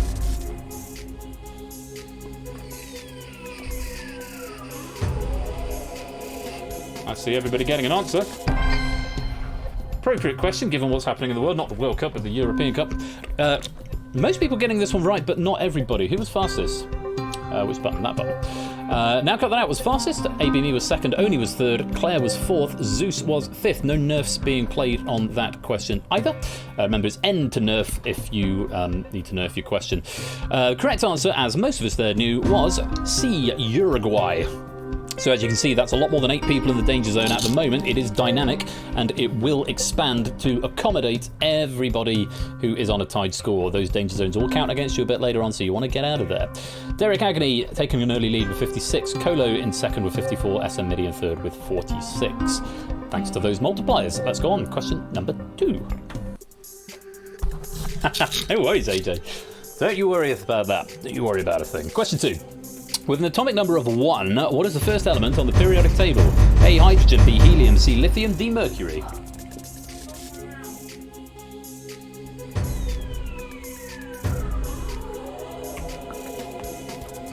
No, Lupine, this... No, it's not. It's not a whisper game. Stop admonishing him. Stop backseat moderating. Bad. Bad Lupine, bad Jack, naughty. No, this is not a whisper game. You can do public chat for this game. It was the first one. It was before I'd done whispers thoroughly. You are allowed to do it. My preference is for whispering, but you can do public chat. And as Toot is saying, it can be a very good bluff strategy. If you think it's going to be an easy answer or a hard answer that you know that you want to throw people off, you can whisper the correct answer to the bot and then type a wrong answer to the public chat. That is a perfectly valid strategy and one I would encourage people to employ. So, almost worked for me with bluff once. Yeah, absolutely. Do take advantage of that. It's not a game where you have to whisper. You can type to the bot, or you can type into public chat, like you're demonstrating there. Everybody getting the correct answer apart from Mogra. I'm not sure if Mogra had a mistype there or maybe didn't know, but the correct answer will show in a minute. It was fastest. Clive Legend was fastest here. Big Man Aaron second, Oni third, Liswitz fourth, and Toot was fifth. If Frontery going for a nerf either didn't know or maybe thought they're getting an answer in late, they'll try and maximise their points, and as we can see, there are a lot of points going out on that question. Effrontery guarantee themselves 20. Correct answer was, of course, hydrogen. Hydrogen, first element on the periodic table. So, Derek Agony increasing their lead, 126, but of course their multiplier is used, they don't get another one. Cola now in second with 90, Toot and Oni tying up third with 78. SM Midi, the only other multiplied player, slipping down the table a little bit there, but still in a very comfortable position. Down in the danger zone, Effrontery, MPL Dart, Tadaru, Kira, the Juice Man, Murphy Backs, Puzzle Dan, and Maxio. Everybody has at least got points, though, now. On we go. Question number 3. Take a look at this. And that is number Wang. So if you're going to bluff, make sure you whisper first. Which book written by Roald Dahl was his first to be published? A, The Gremlins, B, James and the Giant Peach, C, Over to You, or D, Danny the Champion of the World?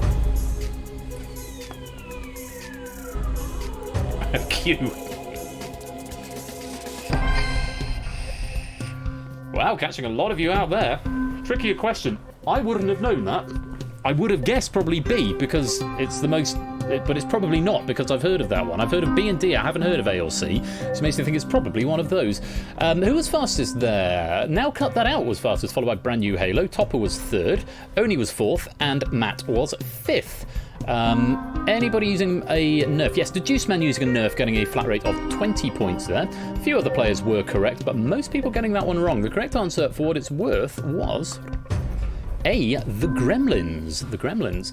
So Cola now taking the lead with 160. Derek slips to second with 126. Toot maintains third, though a clear-cut third now with 119. Down at the other end, Adster just clearing the danger zone by 3 points at the moment, in safety for now, but not by a lot.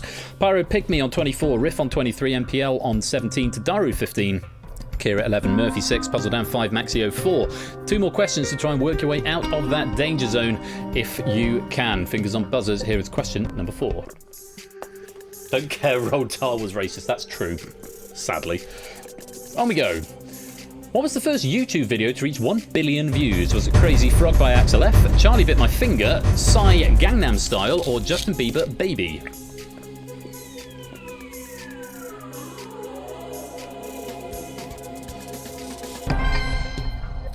Most of us getting this one. It's one of the. It's a good piece of trivia knowledge. There's a good piece of pub quiz ammo. Zeus was the fastest there. Lupine was second, Oni third. Tadaru was fourth. That could be very helpful for them getting out of the danger zone. And Clive was fifth. The smattering of other wrong answers are quite low down in the safety end as well. Pruge, Jogging Chum, J White, Nano Al Mogra, and Adster. That could spell danger, no pun intended, for you guys. It could be a trip down into the danger zone. Let's have a look. The correct answer was C.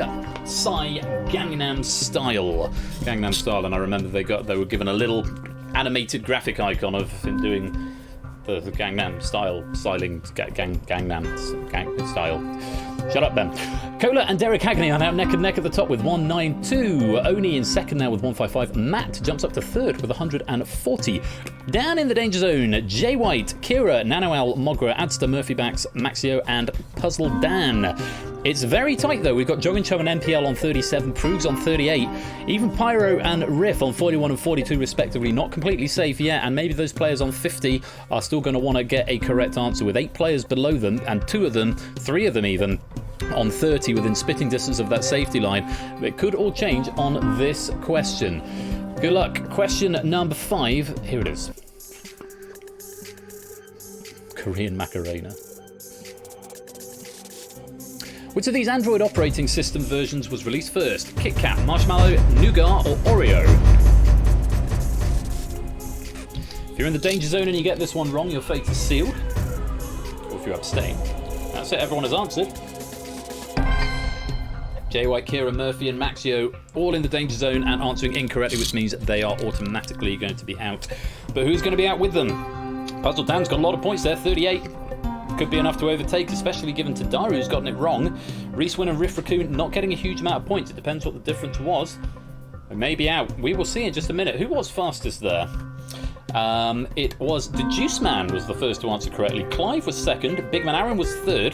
Puzzle Dan, who's bottom of the stack at the moment, was actually the 4th fastest to answer there, and Adster was 5th, also in the danger zone. This could make for very interesting reading. Prugs, Jogging Chum, DJ, all using a nerf on that question. Going to get the flat rate of 20.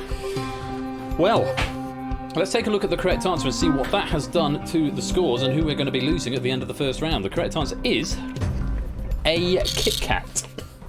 And there we go. We have had some players saving themselves. Adster has managed to climb out of the danger zone. I think Adster was in the danger zone. Puzzle Dan has gotten a way up from bottom, but unfortunately not enough to get out of the danger zone. We'll look a little closer at the danger zone in just a second. We haven't got any ties to worry about. Derek Agnew finishes the round in first by just 2 points, 236. Cola finishing second with 234, and Oni taking third with 190. Very well done, you three. You will get some boosts going into the next round. Everyone else who's safe, Matt the Ref, Jack Wilfred, brand new Halo, now cut that out, Zeusless, Lupine, Big Man Aaron, Topper 1, Claire, Clive, AB Meads, Juice Man, Hodders, DJ, Shapes, Energy, Listwitzer, Frontery, Natter, Milk Like, Reeswin, SM Midi, MPL, Cetra, Naked Grandma, Nano L, Adster, Pyro Pygmy, Riff Raccoon, and by a single point, Prugs. Very well done. Your scores will be reset to 0, and we will see you in round 2. Just 1 point clear, Prugs, and Riff just 2 points clear. Jogging Chum, Mogra, Tadaru, Puzzle Dan, Jay White, Kira, Murphy Bax, and Maxio, though, unfortunately. Valiant effort from you all. How many Danger Zone appearances? Oh, for Jogging Chum, it's the first Danger Zone appearance as well. You hate to see that. 1 Danger Zone appearance, but that is sometimes all it takes. Prugs, despite finishing on the cusp of the Danger Zone, didn't actually feature in the Danger Zone at all in that round. Other stats. MPL Dart was in the Danger Zone after 3 questions, but managed to get out of it for the end. Mogra only in there for 2 questions. Jay White only in there for 2 questions.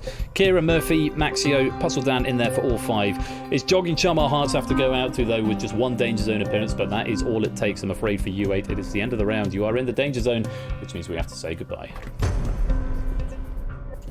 All of you answering 2 out of 5 correctly, but do please continue from the boneyard because you do get a consolation penny if you win the boneyard at the end of the game.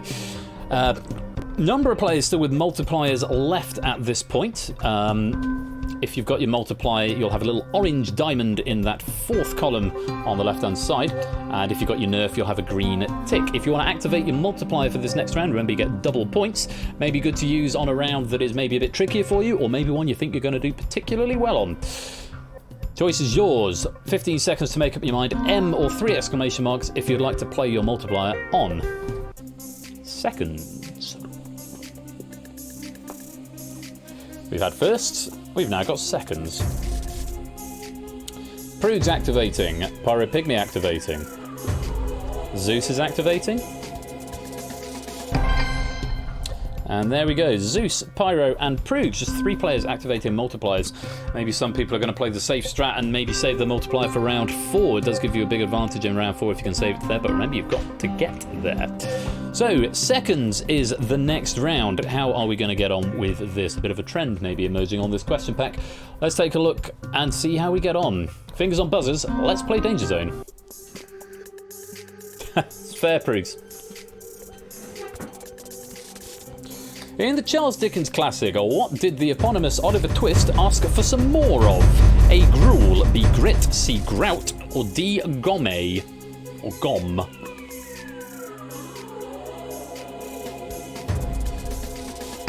As they're not getting us an answer in there, Cetra, Milkluck, and Zeus all getting it wrong. Everybody else finding the correct answer in the main game. Who was fastest? Oni, followed by Toot. Claire was 3rd, Derek was 4th, and Jack Wilford was 5th. Energia choosing to nerf that question for a flat rate of, I believe, 16 points. Where are you, Energia? Where have you gone? There. Yeah, 16 points flat rate for a nerf on this round. Reading is hard today. Fair enough, Zeus. Let's take a look at the correct answer. It was, of course, a gruel. 9 spaces in the danger zone now. 1, 2, 3, 4, 5, 6, 7, 8, 9. And it's all fully occupied at the moment. There are only a point between MPL Dart and SM Midi around the break line at the moment. Derek Agony in the lead with 46. Only 2nd with 41. Toots in 3rd with 32. Let's go on to question 2. Take a look.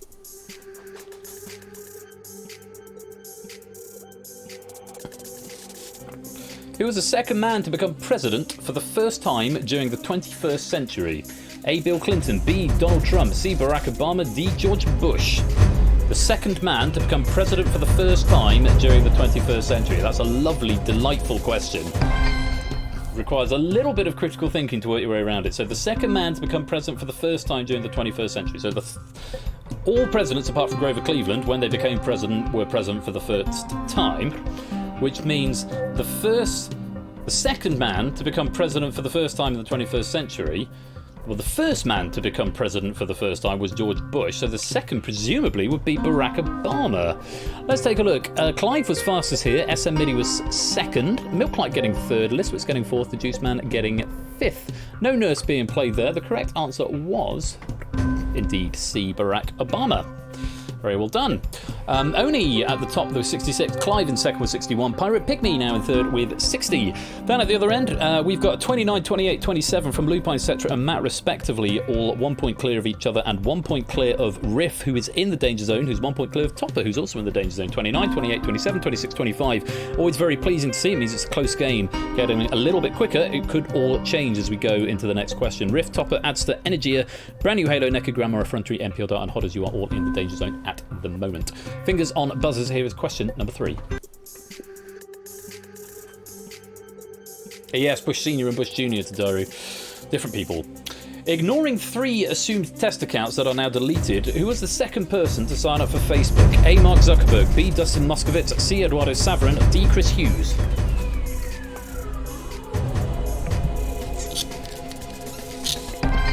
Now, I don't actually know the answer to this, but I hope it's Eduardo Saverin.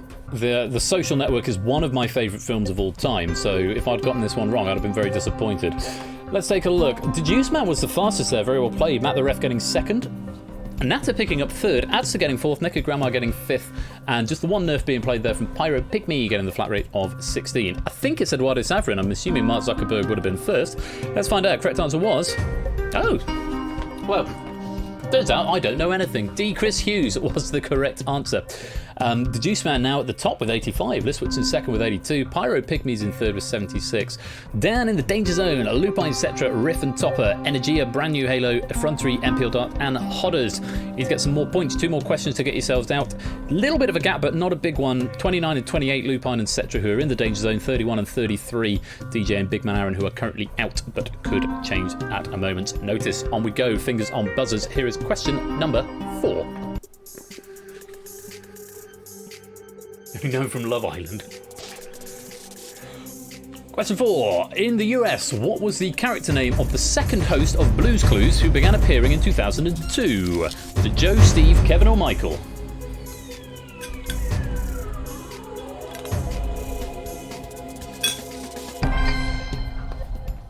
I don't understand the question.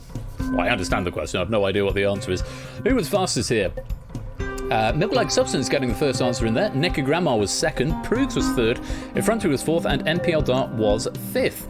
Few nerfs being played here. Listwit, Derek Agony, Cola, AB Me, Big Man Aaron, Lupine, Topper One and Brand New Halo all employing the nerf, all getting 16 points. When that many people play it, it on average ends up making not quite as much difference as it would have done if none of you had played it. Interesting game this. In that respect. And there's lots of names coming up in the first, second, third, so it sounds to me like this is a pretty varied pack, a pretty good balanced pack, since there's lots of different names appearing in the first 5. The correct answer, for what it's worth, was A. Joe. Joe. I wonder if I've got a factoid about that. I probably have, actually. Maybe if I zoom out of that spreadsheet, and I might be able to see all the way across. So on the last one, Zuckerberg first followed by Chris Hughes, who is a co-founder and roommates with Zuckerberg. Dustin and Eduardo both featured on the Social Network film. So, yes, I've got loads of factoids. I should have been going through these here. Apologies, AJ. I'll make a point of going through them moving forward. That's why I need another monitor, you see.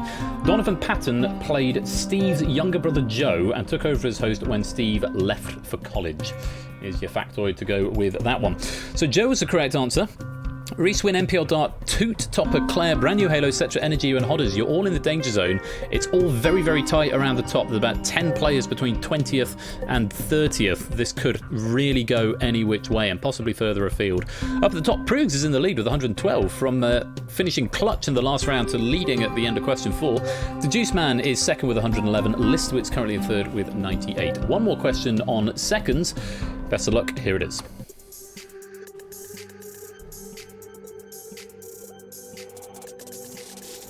How many seconds long is the original version of Queen's hit Bohemian Rhapsody? 405, 355, 255 or 305?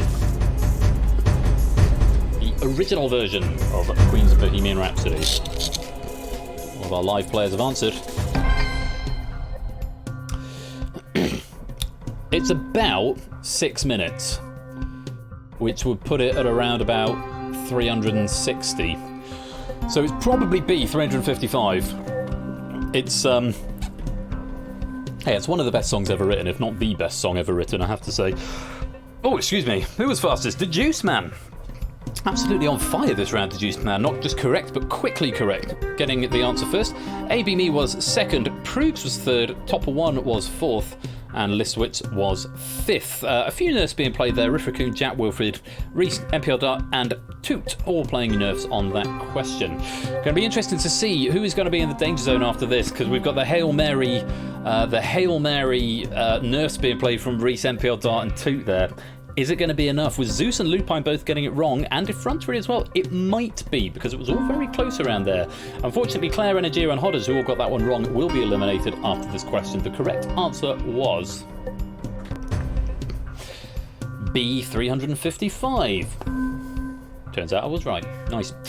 So, at the end of that, Proogs finishes atop from bottom to top. That's the way it goes in this game, finishing with 174. The Juice Man finishing second with 144. And Pyro Pygmy in third with 132. Very well done to you three. You will get a boost going into the next round.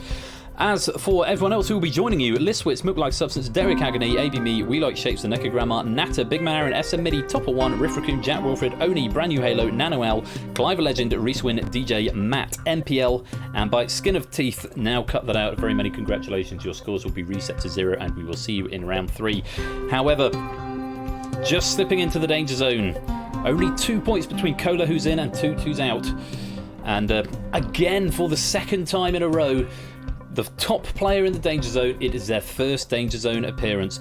Zeus, Lupine and Claire only having 2. Colo, our hearts must go out to only 2 points. Put him into the Danger Zone and only his first appearance there. But unfortunately for Colo and for Adster, etc., Effrontery, Zeus, Lupine, Claire, Energia and Hodders, it is the end of the round. You are in the Danger Zone, which means we have to say goodbye. Off you pop. Colo and Lupine currently neck and neck at the top of the Boneyard with 7 points apiece here. Still much to play for. Now, over in our main headline game, we're down to 24 players. Do keep answering if you're in the Boneyard. Remember, you do get a point if you are king or queen of the Boneyard at the end of the game. 24 players remain. Of these 24, a great number of them have still got their multipliers. Only 4 people have used them so far, meaning 20 players have got their multipliers free. Remember, you can't use it in round 5, so use it or lose it either this round or the next round. Likewise with your nerf. Still got a handful of people with nerfs left, and nerf is currently going to be worth 12 points. Best of luck to you all. If you want to play a multiplier, it's 3 exclamation marks or an M into the chat. If you want to play it on this category, which is thirds. You got it, Derek. Crack a guess, AJ, yeah. Thirds it is.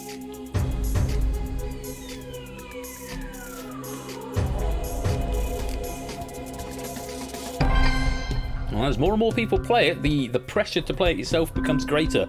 But only 6 people playing it, which means there are 14 people without playing a multiplier. But that does not guarantee that there are going to be 14 available multipliers in the next round, which is the last round before the final. But Milklike, AB Me, Naked Grandma, Oni, DJ and Matt are going to try and secure their place in round 4 by playing their multiplier in round 3. Double points for you. And remember, 12 points available for a nerf if you've still got it available. Though nerf does not count towards your allotment of correct questions. I'll say more about that in due course. Best of luck to you all. Round 3 is thirds. Let's play Danger Zone.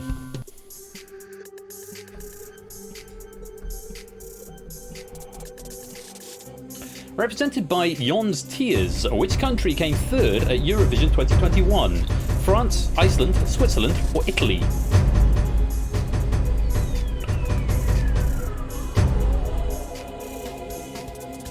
Got some Eurovision knowledge here. Some of you have, not everyone though. I would have thought with a name like John, it would either be Iceland or Switzerland. I would have guessed Iceland if it were me. Who was fastest there? Oni, followed by Clive, followed by DJ, then Matt, then Jack Wilfred. No nerves being played on that one. Only a smattering of people getting it right, 10 in total by the looks of it. Plus a few people, of course, over in the Boneyard. Now 4 people tied with 7 points each over there. Very interesting to see. Correct answer was C, Switzerland. Now, even though that looks like a lot of people, is that a tie in the Danger Zone? 1, 2, 3, 4, 5, 6, 7, 8, 9, 10, 11. It is a tie in the Danger Zone. That has dynamically expanded to accommodate all 11 people on 0. There should only be 9 in there. Hopefully we'll break that tie over the course of the remainder of the round. Oni currently in the lead with 48. DJ's in second with 44. Matt's in third with 42. Notable that the top 4 have all got multipliers active. But there's 2 people in the Danger Zone also with multipliers active. Could make for some big swings. Let's go on. Question number 2.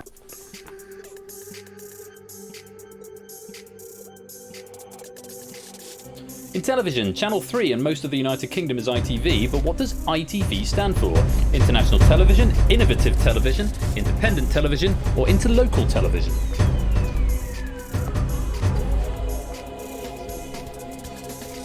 Time. Nano Owl and Derek Agony are wrong. Everybody else was right. I thought it was International Television, but I might be wrong. Who was fastest here? Deduce Man was fastest. Oni was second. Matt was third. Big Man Aaron was fourth, and Clive was fifth. Again, no nurse being played. Just the 2 wrong answers in our main game, and we've still got 4 players on 8, and we've actually got 5 players on 7 over in the Boneyard. So that could be a very interesting game to watch as who's going to be king or queen over there. Correct answer was it. Oh, I was wrong. I was told it was International Television. That's what I would have gone for.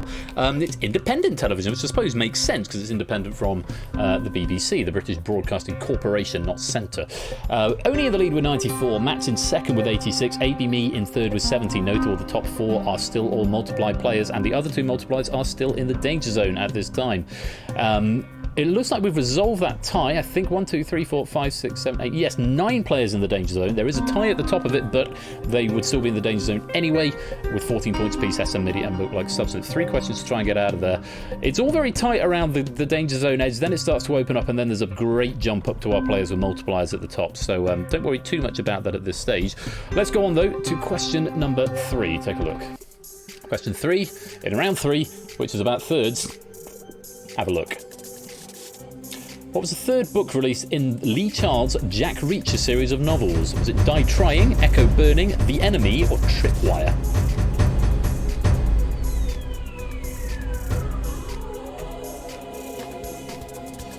Alright, DJ. Don't worry about it. You can type in public chat in this game. No problem. The game will process it, though, so if that was the wrong thing, then it will have processed the incorrect answer. Wow, top 6 all getting this one wrong, and we've got some players down at the other end getting it right, making for very, very interesting reading. Could have some changes to the scores. Who was fastest here? Did Juiceman fastest again? Juiceman, you are on form today. Natter was second there, Reeswin third, Proogs fourth, and Milk Like Substance fifth. We did have the one nerf being played there from Nano Owl, who gets the flat rate of 12 points. Presumably a question they've got no idea. I would probably have nerfed this question because I have no idea. I would have guessed Tripwire for no other reason than it sounds cool. The correct answer is, oh, look at that. I would have guessed right. Pog. Colo, Lupine, Cetra, all on 9 questions out of 13 in the Boneyard. Energy and Claire now on 8, and another 4 players there on 7. Over on the other side, Oni in the lead with 94, Matt's in second with 86, AB Me in third with 70, DJ fourth with 62 with no multiplier active. Milk Like Substance has gone out of the Danger Zone with the multiplier. Naked Grandma is still there in the Danger Zone with the multiplier. I think that's a tie. 2, 3, 4, 5, 6, 7, 8, 9, yes, 10. Should only have 9 players in the Danger Zone. We have currently got 10. So that's a tie between Riff and Big Man Aaron. We will need to break it. There is a bit of a gap opening up now between 15th and 14th place, Riff and Big Man Aaron, and Topper, who is at the bottom of the safety net at the moment. With 2 questions to go, let's see what you can do to get out of that Danger Zone. Fingers on buzzers. Here's question 4. Anything being multiplied is my bitterness. Sorry to hear that, Jack. Question 4. Who was the third wife of Henry VIII? Anne of Cleves, Jane Seymour, Anne Boleyn, Catherine Howard.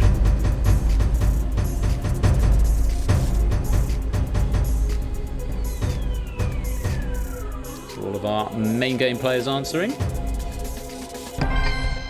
Most of us getting it right as well. Smattering of wrong answers. AB Me, Shapes, Proogs, NanoL, MPL, and Naked Grandma all incorrect. Who was fastest? Deduce Man again. Derek Agony getting in second, Oni getting in third, Matt getting fourth, and Big Man Aaron getting fifth. Clive and SM MIDI choosing to nerf this question, getting their free 12 points there. So the order goes: Catherine of Aragon, Anne Boleyn, Jane Seymour, Catherine Howard, Anne of Cleves, Catherine Parr, I think, is the order, which means Jane Seymour, father of Edward VI. Cleves was fourth, my bad. Cleves and Howard the other way around, my bad. Cleves, Howard, Parr, there we go. I was close.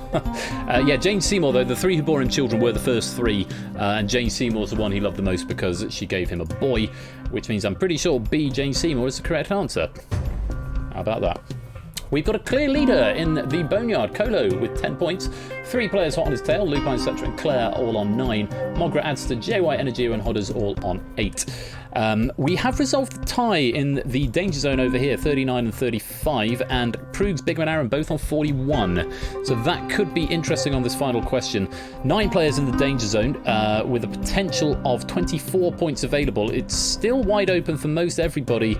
Nano Owl and NPL Dart unfortunately can't get out of the Danger Zone now. Naked Grandma can because they've got the multiplier if they get in first and fast. At the other end, Oni's in the lead with 138, Matt's in second now with 128, DJ in third with 94. No longer is it just multiplied players at the top. Milk Like and AB Me still up there have slipped down. One final chance to get out of the Danger Zone if you're there at the moment. Best of luck. Here's question 5.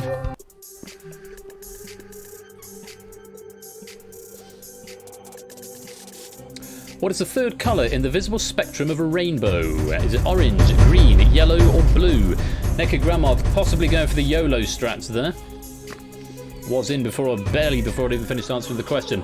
Hit and hope. If they're right, it could be celebration. If not, they are right. Naked Grandma scoring 48 points off of that question. Whether that was a guess or that was just a fast read, not quite sure, but they got the right answer. That could put them safe. We'll check that out in just a moment. With Pyro Pygmy getting that one wrong, they will be eliminated. Nekka Grandma was first, Clive there second, Juiceman third, Big Man Aaron was fourth, and Matt the Ref was fifth. No nerfs being played there, and just Nata and Pyro Pygmy getting it wrong. So, what's going to happen? With Pyro Pygmy getting it wrong, they're definitely going to be in the danger zone. With Nekka Grandma getting 48 off that question, it should be, or could be, enough to propel them out of the danger zone. But will it be? Because there are still some high scores above them, and I'm not going to say anything of safety yet because I can't do the maths that fast. With Proogs only getting 7 and Derek getting 18, that could be danger time for Proogs. Reeswin maybe only getting 8, Topper only getting 4. Where is the danger line going to fall? There was a bit of a gap, but how much was it?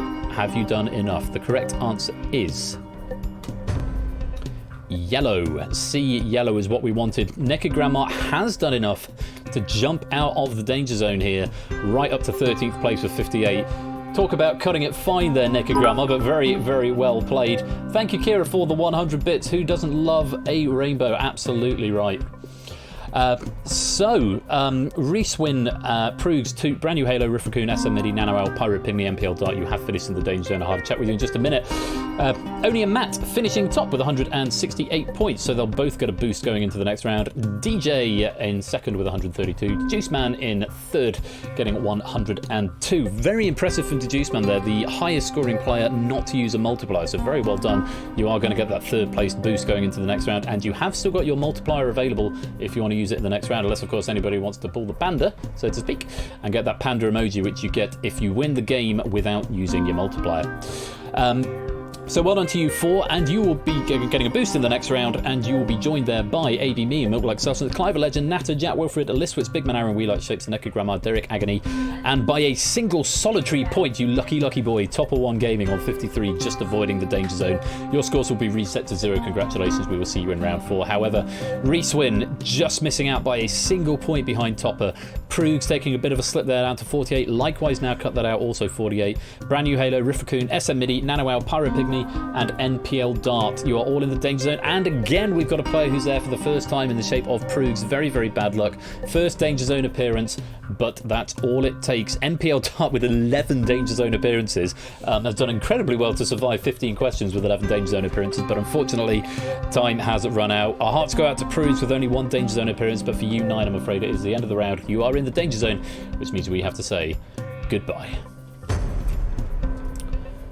Colo and Riff now tying at the top of the boneyard with 11. Oh, we've got an art break. We're going to have a little art break. No, it's only a doodle. A little art break doodle. Would you like to show the boys and girls at home? I can show the boys and girls at home. Mrs. Flash has started a new doodle. It's just a doodle. Dylan wanted to do drawing tonight, and I didn't know what the hell to draw. So if anyone can guess what it is, can you tell what it is? No, I shouldn't say. Can you tell what it is? Yet, like no, Rolf Harris, because no, he's cancelled. He's a bad man. He's cancelled. You shouldn't have said that. I shouldn't have said that. Oh, Jay Whitey getting it. Very good, Jay Whitey.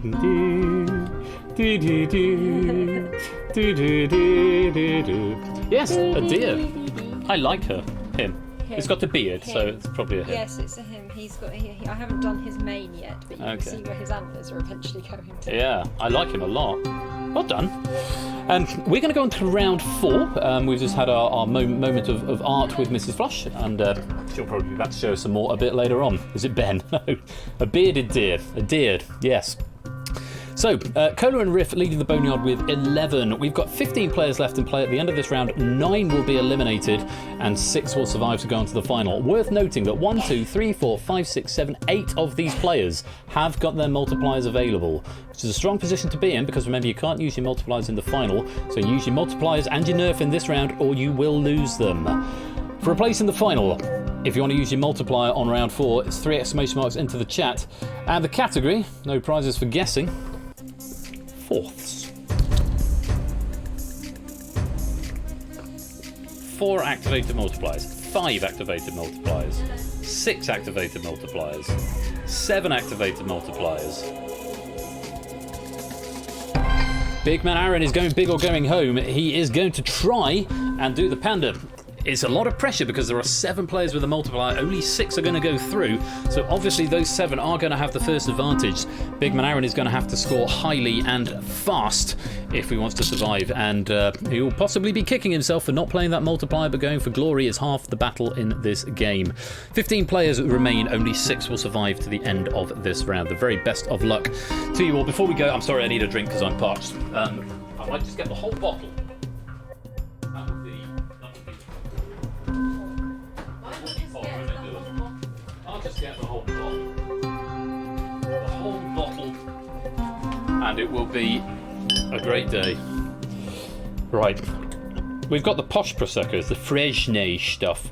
This is the stuff that comes with a little security tag on it in Tesco. But it's very nice. It's easier to open than the other one. It doesn't wreck my hand. So that's what we're on tonight. I'm going to rest it on the hymn book down there because, well, Jesus liked wine, so I guess that's fine. Right. A handful of players with nerfs left as well. 7, 7, 5 and 3 the boosts going into this round. Everyone else resets as there is. Very best of luck. Round 4 is fourths. Let's play Danger Zone. Yeah, the fancy with the Chrissy Crossy. It is posh. Prosecco, Joe, right? Yeah, sparkling wine. Held in what is now called the Jim Whelan Boardwalk Hall. In which US state did WrestleMania 4 occur? A, New York, B, New Jersey, C, California, or D, Texas?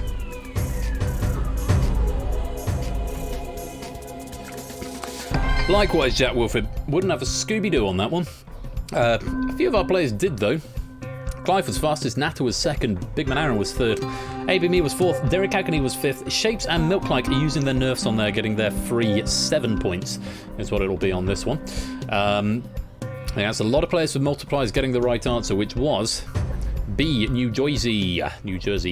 Clive goes to the top with 30, Natter in second with 28, Liswitz in third with 20, Big Man Aaron, the one who could have played his multiplier but didn't, is in fourth with 13, ABME with 12, Derek Agony with 11. Number of players down into the danger zone, and 5 of them for the first time. Oni, Matt, Shapes, DJ, Jack Wilfred, your first appearance in the danger zone. Don't get used to it, you don't want to be in there. We have still got 3 players yet to go in the danger zone. Natter, Listwitz and AB Me have managed to avoid the danger zone all game so far, which is a very impressive feat in and of itself. Most number of questions right is 13 going to Listwitz at the moment. A couple of players with 12, the Juice Man, Shapes and Colo all on 12. Colo, of course, over in the Boneyard. A lot of players in the Boneyard on 11 now. It's a very, very closely fought game over in that Boneyard. Could still go any which way. New Jersey was the answer. Let's go on to question number 2. Remember, you've still got nerfs as well if you want to use them.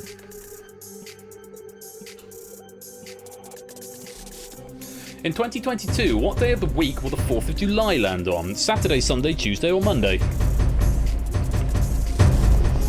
We've just had a 4th of July. Can you remember what day it was? Is next year a leap year? How does it work from there?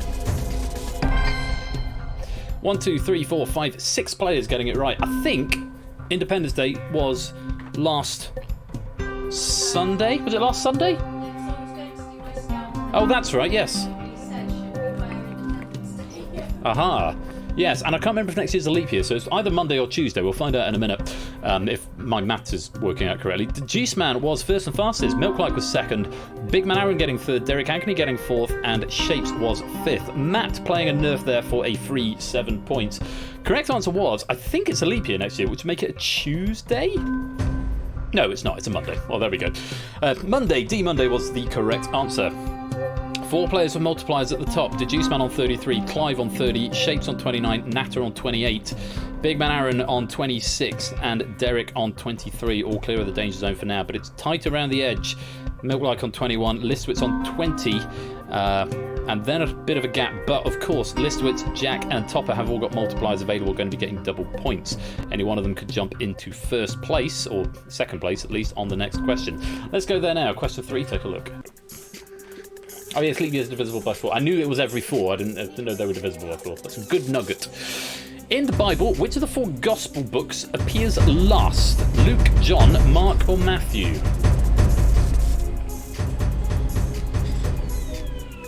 Hey, baby. Okay.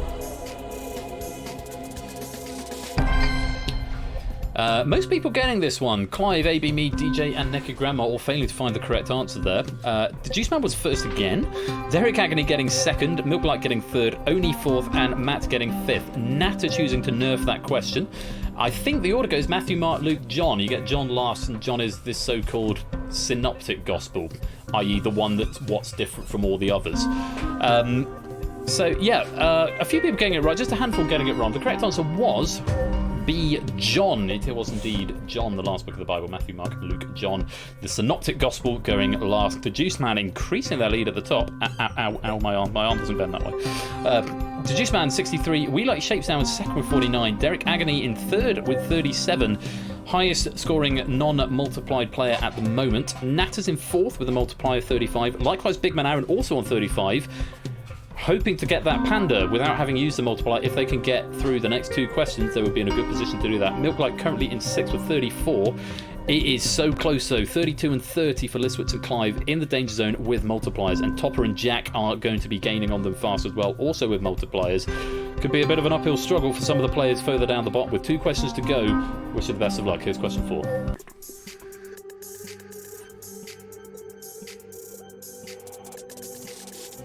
What is the fourth track on Fleetwood Mac's best-selling album, Rumours? Go Your Own Way, Dreams, Don't Stop, or Songbird?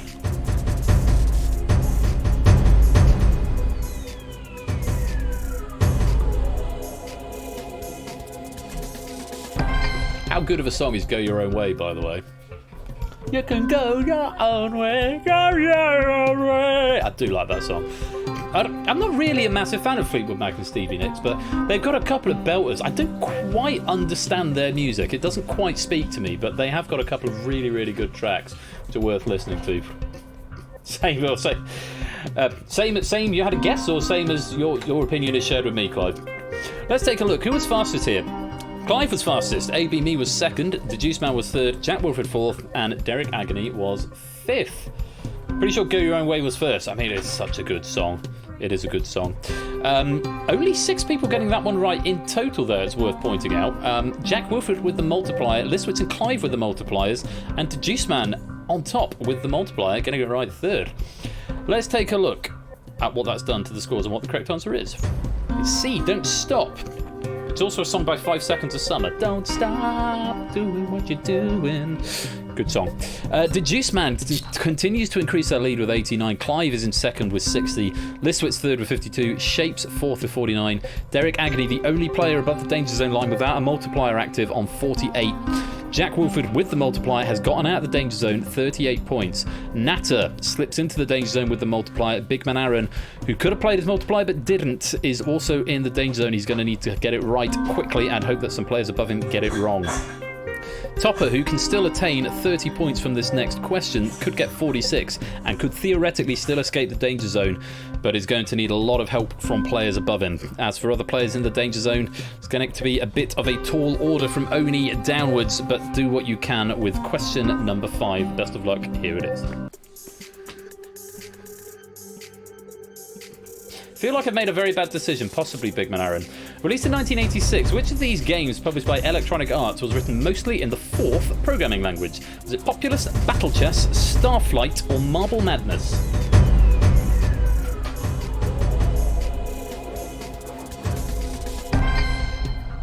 Oh, blimey, O'Reilly. Not many people getting that one. Just Odie in the live game. Colo over in the Boneyard game. But a very tricky question, and the only player to get it was Oni, who actually nerfed the question. It's been a long time since we've seen a question where nobody got the actual answer right in the main game without nerfing it. Well done to Cola, Riff, Lupine, Cetra, Hodders, Bruce, Pyro, Pygmy, Kira, and Jogging Charm. Possibly more luck than judgment for you guys over there. Maybe you did know that one. Correct answer was Starflight, apparently. Who knew? So, at the end of that, the Juiced Man finishes the last round before the final on 89. Clive on 60, Liswitz 52, Shapes 49, Derek 48, and Jack Wolford 38. Congratulations, you are our 6 finalists. Cola leading the Boneyard with 50. And it does mean that, unfortunately, Natter, Big Man Aaron, Milk Like Substance, AB Me, Oni, Matt the Ref, Topper One, DJ, and the Naked Grandma, it is the end of the round. And after a great effort from you all, this is a hard game. It's one of the hardest ones to get through, it has to be said. And Big Man Aaron taking the risk and it not paying off. Natter, not quite enough to get up there, just 3 points behind. Let's take a look. Natter only twice in the danger zone, so that's a real shame to see. Naked Grandma with 11, the maximum. Everybody has now been in the danger zone at least once. Highest score is 15 out of 20 from Listwitz and Colo, respectively. But for you 9, Natter, Big Man Aaron, Milk Like Substance, AB Me, Oni, Matt, Topper, DJ, Naked Grandma, great game, well played, but unfortunately, It is the end of the round. You are in the danger zone, which means we have to say goodbye. So, Cola still leading the lobby with 15. 3 players snapping at his heels with 14. Quite a number with 13 as well. Now, this is where it gets interesting because there's no multipliers and there are no nerfs. Points in the final round. You don't get any boosts here. It's just 6 players: Deduceman, Clive, Listwitz, Shapes, Derek, and Jack. Let's go and take a little look at the history of this game on the leaderboard at PersephonesChair.com/pennies. If I can get this to load up. In this round, your points start on the total number of questions you've gotten right so far, minus the number of Danger Zone appearances.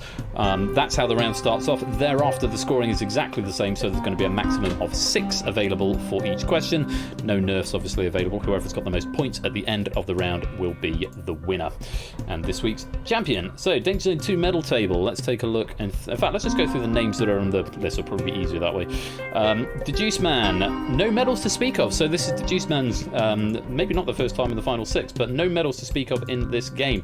Clive a Legend has got 4 Danger Zone gold medals, 1 silver and 4 bronzes, so a veteran of the final 6 is going to be looking to add a 5th gold medal to his cabinet this evening.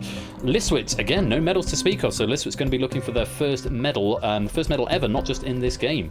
We Like Shapes, quite a few medals to their name, but not one for Danger Zone yet. This is one missing from Shapes' cabinet, is going to be looking to take home a Danger Zone medal. Gold, silver or bronze, they probably don't mind quite so much because it will be a Danger Zone medal that they don't have. Derek Agony is a first timer here this evening. I don't have any information on you at all because the database doesn't update till I push it after the stream, so this would be a first time medal for you. And Jack Wilfred has got a couple of medals, has got a silver and 2 bronzes in Danger Zone before, but never won the gold. So, Clive of Legend is the vet in this round, has got gold, silver and bronze before. Jack, who's got silver and bronze. Shapes, who's got plenty of medals but none for Danger Zone, and Listwitz, Derek and Deduceman all looking for their first ever medal. This could be a very, very interesting final. So, all that having been said, let's have a look at what points you're going to be starting on. Deduceman 15 minus 3 is going to be starting on 12. Clive 10 minus 2 is going to be starting on 8. Listwitz 15 minus 2 is going to be starting on 13. Shapes 14 minus 1. Fewest number of Danger Zone appearances, just the one, is going to be starting on 13. Derek 13 less 4 is going to be starting on 9. And Jack 13 take away 3 is going to be starting on 10. Final round, as ever, is general knowledge. And remember, you are playing for your Boneyard penny as well over in the Boneyard. Very tightly contested dispute at the moment, and we could have more than one winner over there. So Listwitz and Shapes taking the tie at the top, 13 points apiece. Deduceman just a point behind on 12, Jack on 10, Derek on 9, Clive on 8. Clive with the most work to do here, but of course the most experience here in this final phase of the game. 6 points if you're the first to get it correct, 1 point if everyone gets it correct, and you're the slowest to answer. So the same style of answering as before, A, B, C or D. The very best of luck to all 6 of you and all of you playing in the Boneyard. Let's play Danger Zone.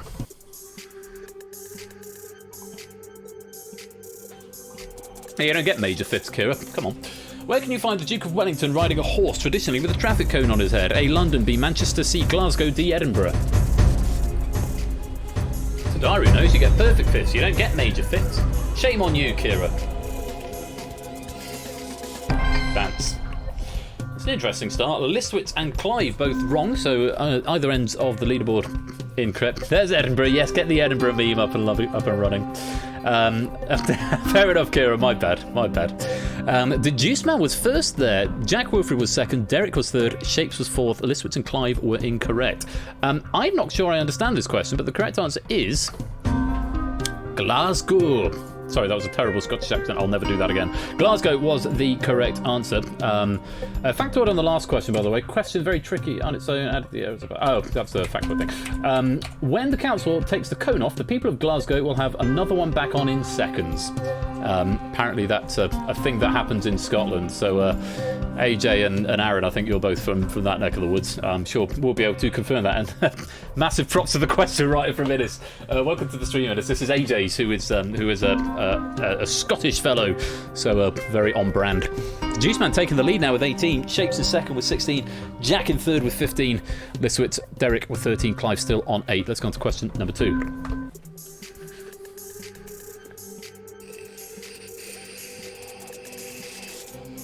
If you were having Didos de Piexi for dinner in Portugal, what would you be eating? Chicken fillets, mozzarella sticks, fish fingers, or macaroni bites?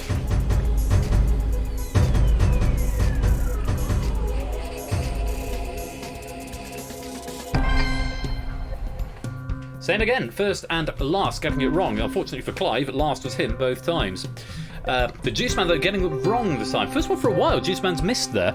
The only reason I know this is because this was a Who Wants to Be a Millionaire question where someone asked the host. Curiously, it might even have been AJ who asked the host, who's the question writer tonight, and it was something to do with Piexi, and the answer ended up being a fish of some sort. And then, as Derek is pointing out, Piexi is fish, coming from the same etymology as Pisces. It was AJ. So that's rather curious that that's come full circle there, and the reason that I know that Piexi is fish, and it means the correct answer is C, I think, fish fingers. Who was fastest there? Derek was fastest, this was second, Jack third, We Like Shapes was fourth, and the correct answer should have been C, fish fingers. Oh, the Boneyard's hotting up just a little bit here. Cola, Riff, and Lupine all on 16. Claire on 15 with 3 questions to go. Could go any which way. My, the live game is even tighter. It's tighter than a very tight thing. Shapes, Jack, and Derek all on 19. The Juice Man and Listwitz both on 18. Clive on 8. Clive with a little bit of work to do, but these top 5 are pear-shaped. Might be pear-shaped. My Spanish is atrocious. Very close between these top 5 here. Just look at those points. This could go any which way with 3 questions to go, and I really hope it does. I kind of hope it doesn't come down to a tie, but it might do. Best of luck. Question number 3. Take a look. It's going pear-shaped. What's Clive with 3 consecutive 6-pointers now? Stranger things have happened, Jack. Question 3. Pre-2020, Bitcoin was at its highest value at the end of which of these years? 2016, 2018, 2017, or 2019?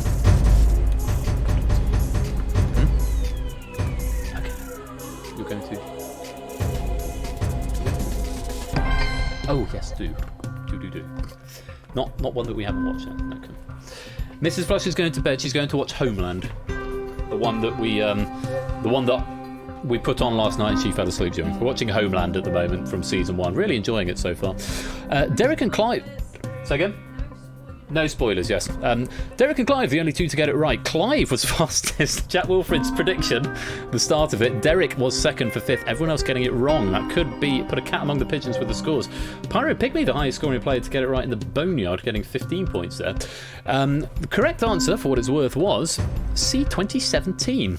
Not quite sure what relevance that year has, but that is the answer. Cola and Riff and Lupine tying the Boneyard with 16 points each at the moment. Derek now with a strong advantage, 24 points, and leading in the live players. Shapes and Jack on 19, to Juice Man and Listwitz on 18. Clive closing the gap down a little bit now, up to 14. There are potentially 12 points remaining. Clive can still win this. He can still get up to 26, but if Derek gets any points at all here, or if Derek gets 3 or more points, then Clive cannot win. Best of luck to you all. Question number 4. Derek and Clive. Nice Colo, yeah. Which of these countries has never reached the semi-final stage of the ICC Men's Cricket World Cup? Bangladesh, Sri Lanka, New Zealand or Kenya has never reached the semi-final stage? The Juice Man playing the YOLO card a little bit there. Which one's never got to the final? For what it's worth, Derek, I would have gone with D, Kenya as well. I wouldn't have thought that Kenya is not one I'm familiar with as a cricket team. And bloody Nora, only 2 players getting it right, and both of them over in the Boneyard, Riff and Topper. Everybody else getting it wrong. You don't see that very often in this game. All incorrect. Let's see if a factoid can produce any more information. I mean, we don't need to look at the scores. We can just tell you the correct answer is A, Bangladesh. Bangladesh has only reached the quarterfinals on 1 occasion, never making the semis. Sri Lanka won in 1996, was semi-finalists in 03 and runners-up in 2007 and 11. New Zealand have been semi-finalists 6 times and runners-up twice. Kenya was a semi-finalist in 2003. So there you go. Turns out what I know about cricket is absolutely nothing. And that is going to make some very interesting differences to the scores, because with only 6 points left to go, it does mean that Clive can't win. And that's the only thing we know for certain now. The Juice Man and Listwitz can force a tie with Derek Agony if Derek gets it wrong and either of those gets 6. Shapes and Jack Wilfred could win outright, TM, sorry Ash, if they get 6 and Derek gets it wrong. If Derek gets this one right, it will be at the worst case scenario for Derek then will be a tie. If Derek gets it right, he is at least forcing a tie. Thanks, mate. And almost certain to win. Not guaranteed, but very high likelihood. So, Derek, if you get this one right, it's pretty much in the bag. If you get it wrong, you could be facing a tie, or you could be facing a silver medal. All of that is to be decided on this final question. In the Boneyard, Riff is 1 point clear of Colo and Lupine on 17. Very best of luck. Your final question of this Danger Zone pack is Royal Flush Teas. Ash never nicks any of my phrases. Not. Galvanized iron sheets have a protective coating of what chemical element? A, zinc, B, lead, C, tin, or D, chromium?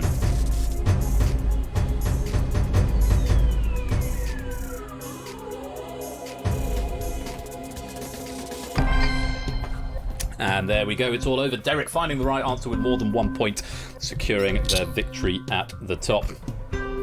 Clive was fastest there, Derek was second, Jack was third, Shapes was fourth, Listwitz was fifth, Juiceman failing to find the right answer. And with Riff getting that one right, he secured his victory over in the Boneyard. The correct answer was A, zinc. And at the end of a very exciting game of Danger Zone and a lot of back and forth going on there, and it really did come down to the last question, and the first time in a while we've not seen any tiebreakers. The winner of the Boneyard with 18 out of 25, a splendid performance and a single penny going to Riff Raccoon. Over in our active players, 6th place after a great effort all game. 16 questions correct, out of 25. Only 3 Danger Zone appearances and 18 in the final. 6th place, the Juiceman. 12 questions out of 25, 2 Danger Zone appearances, 20 points in the final. 5th place goes to Clive Legend. 17 questions right, 2 Danger Zone appearances, 20 points in the final, just going out on the bubble. 4th place is Listwitz. 17 questions right, but only 1 Danger Zone appearance and 22 in the final. Your bronze medalist this week is We Like Shapes. Very well done, Shapes. I can't remember what it said about you. Let me go and look you up again. Danger Zone. It is a medal.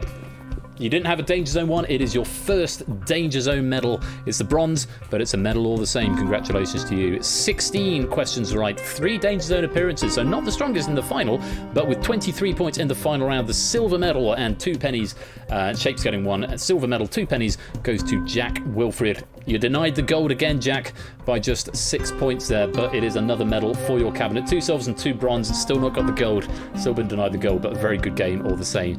But a first time appearance and an absolutely splendid performance, 17 out of 25, despite 4 Danger Zone appearances, the most Danger Zone appearances of any of the finalists, but getting 29 points in the final. The gold medalist and champion of Danger Zone this week. Huge congratulations to the first timer, Derek Agony.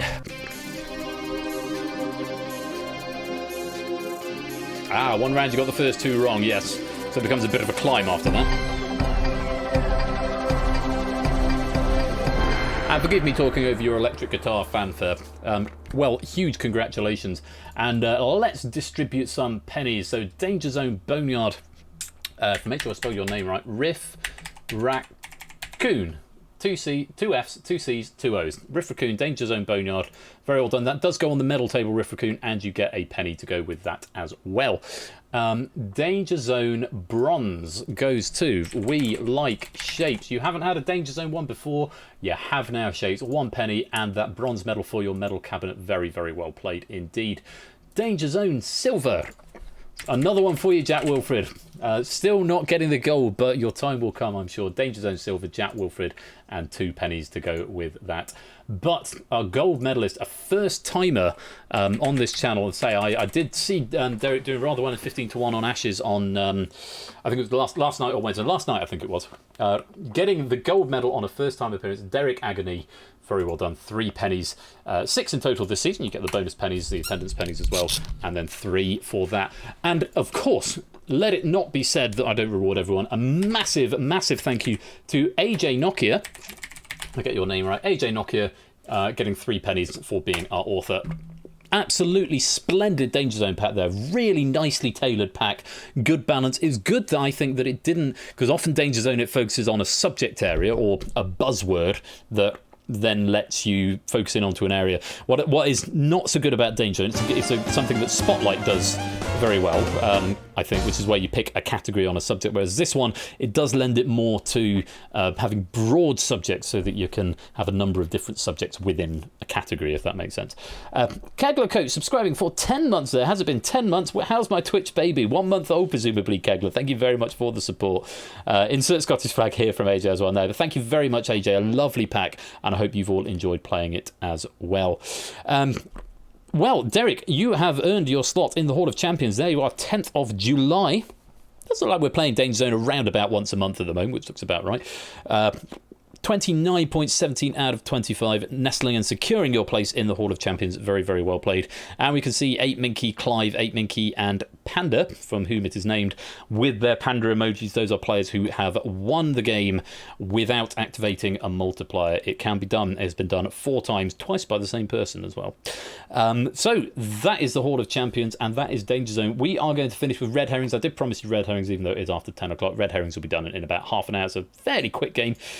So it should be in and out quite quickly. And we're very grateful to our great friend Alex R, aka Oni, who has written this Red Herrings pack. This is the one that I proved this week. There's at least a couple of funny moments in there from questions. I'm going to give you another DangerZone penny because I'm feeling generous. Danger 58 if you would like that penny. And if you would like to stick around and play Red Herrings, then do stick around until after the break. There won't be a break, it will just be closing credits. Might play a song just while I load the build up and switch the camera sources over, because this of course got an in-game cam. But stay right there, and we'll have one final game to wrap up the night, and then we'll leave it there. Congratulations again to Derek. I'll play the opening titles again because this game doesn't have closing credits. But congrats to Derek. Thank you for playing, and I'll see you for Red Herrings in just a couple of minutes.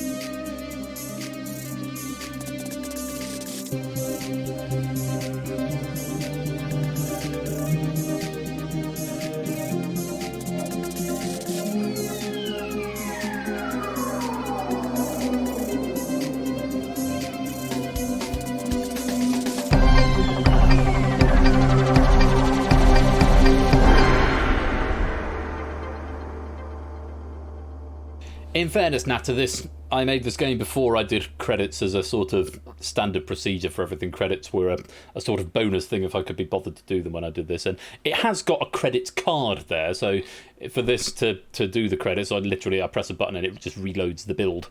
And so you get the credits there in the opening scene. So yeah, that's how that works. But thanks very much to AJ for those questions there, and I hope you've all enjoyed playing DangerZone. I do enjoy a bit of DangerZone. It's always got a special place in my heart for being my first, of course. I don't know why I've turned the camera off. I can turn the camera back on. Oh, I know why I turned the camera off. It's because I've got to turn it off properly in a minute, because Red Herrings has got an inbuilt camera. For some reason, it's not showing up on Unity Hub, which means we probably haven't played it for a while. 13 days, and that was a Sonic game as well, so we've not had a non-Sonic game of Red Herrings for a little while. Let's stop that bonus right there. 36 players, and one of them new, claiming a penny. Welcome, new person, to the world of the penny leaderboard. Right, Red Herrings to finish the night off. I've got my Prosecco behind me. I've eaten most of my eating mess. It's a bit fruity for me tonight, a bit ripe. Felt a bit ripe. But it was very nice while it was there. So, Oni's question pack. I just need to make sure that I've flagged all the right variables in this, because remember we had some music and picture rounds last time. We haven't anymore. You making noises at us, Lupine? You want some noises? Let's go to my noise board. There you go. Fruity, fruity, fruity, fruity, fruity, fruity, fruity, fruity, fruity, fruity, fruity. Ring, ring, ring, ring. Yeah, oh, no, I didn't mean to press that one. Yeah, it was a bit fruity. Right. Question pack, not test question pack. Only 10th of July into question pack. Automate rounds is on. Picture rounds off. Music rounds off. And all is well. I can probably maximise that to take up the whole screen there. That's been closed, that's been closed. Do you want to ring a ding? ring, ring, ring, ring, ring, ring. Yeah. Less of that. Right. That's the warm-up sound. I do need to temporarily go away because this, like I say, has got an inbuilt cam, so I need to disable the source in OBS, deactivate, and then it'll be able to pick it up in red herrings, and have a bonus red herrings penny as well. Roll credits. Roll credits.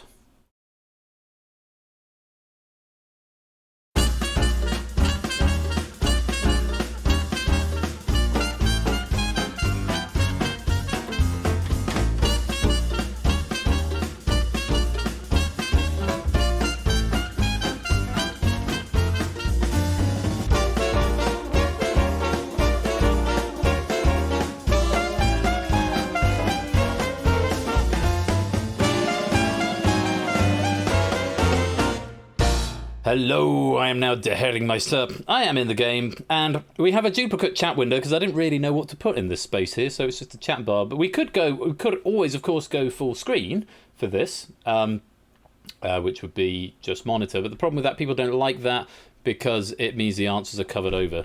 Or is that risky business where we don't like it? I can never remember. The Herringmeister, Ben Lafferty, that's me.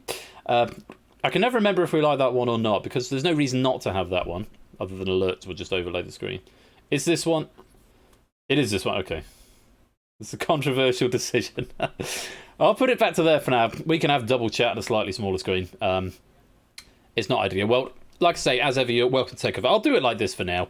But as ever, if you want to take a screenshot of the answers as they come up on the screen, then that's completely fine to do that so that you've got them in sight at all times. If you want to play Red Herrings, it's about 30 minutes, and again, it's all whispered to Persephone's Twitch, but you need to type in the code, which is, oh god, Isis. Isis, the Egyptian god, but spelled differently, and not any other form of Isis. Welcome on in, come on in. This is Oni's question pack. Oni's Red Herrings question pack, speaking of which, I should stop that. Icy Isis, yes indeed. That's a lot of people in already. 29. The Egyptian god, yeah, the Egyptian goddess. Also spelled with an S rather than a C. There we go, we hit the 30 mark. It's good. Red Herrings is always a little bit more relaxed, so if you're new to the channel, then you'll enjoy this game because it's all very, very relaxed and chilled out. And you get all the answers given to you for free, which is nice. Initials can induce smirking. Yeah, they certainly can. Quite a week for lobby codes. What I need to do is start putting amusing ones in. I still have most games, apart from Countdown, is the only one that's got one where I can force a lobby code. I need to start doing that with more games though, because that can always be quite funny. Welcome on in. Wait, don't go. I think this is my favourite game, even though I cannot do the final ever. Well, it's a really good pack, this one, and the final round is, I think, quite well balanced. Certainly some up there that will give you a good guess. Good guesses for. Now, while we're here, if you're not in the Discord yet, do go and join the Discord, because there's always lots of things going on there, and the big thing at the moment is that in Season 5, which is coming up in August, we're going to be playing my new game, Buzz Off, and we're going to have a little tournament of that. When I checked it earlier on, 25 players had signed up. There's room for 32. So if you want to get into that, there were, when I posted my message earlier on, 7 slots available. Some more may have gone since I posted that. Buzz Off is also a working title, yes, and it will probably be different every week because that's hilarious. But yeah, if you want to come and if you want to check it out, we did do a sort of test stream with Innis and Toot a couple of weeks ago, and it was quite good fun to play that. But yeah, that'll be on a VOD somewhere if you want to go watch that. And if you want to sign up, the rules of the game, well, the tournament protocols are certainly there. And if you want to play, then there is a sign-up form, Google form.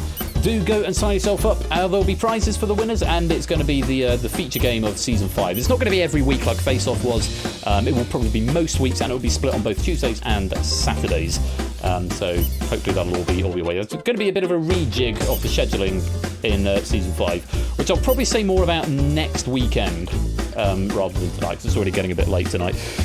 Right, any more for any more? 7, 14, 21, 28, 29, 30, 33 in so far, which is very gratifying. Who's that from? Oh, an F rather than E flat. Yes, please email me a copy. Wedding I've got next Saturday, I'm accompanying somebody. Wangabuzz, absolutely. Right, just a reminder, you cannot join the game midway through, so even if you only want to play it a little bit, make sure you join it now. Gold, silver and bronze medals available in this game, and it just requires a single letter. This one is whisper only. You must whisper to Persephone's Twitch bot rather than type it in public chat. I think that's long enough. Let's lock it up. Oh, Kegler Coats with the clutch getting into the lobby there just as I hit the button. Welcome to the game. Lovely to have you here. And the first round is, I swear, it's not a wrestling category, honest. Buzzer beater, absolutely. Just beat me in there. That doesn't sound right. Good to hear, Nata. Good.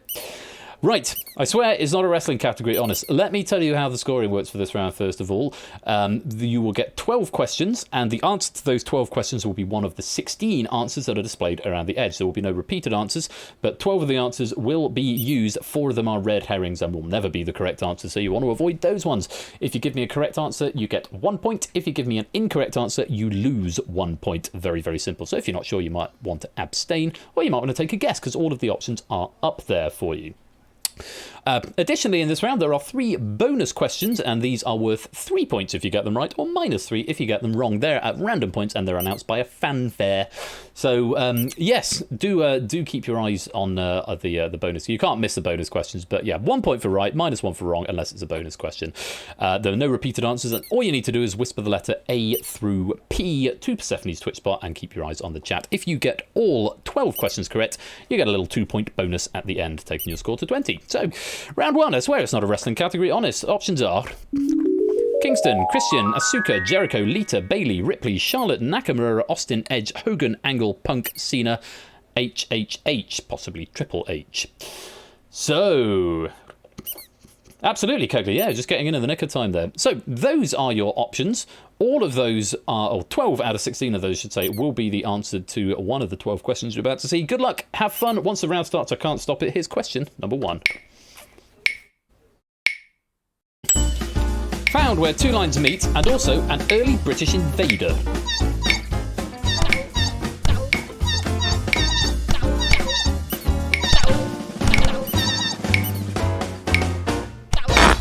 Bit of a tricky one to start with. It's the angles. Angled is what we wanted. A few people abstaining there, the rest of you splitting down the room, either on one or negative one. Number 2, biblical city in the modern day West Bank.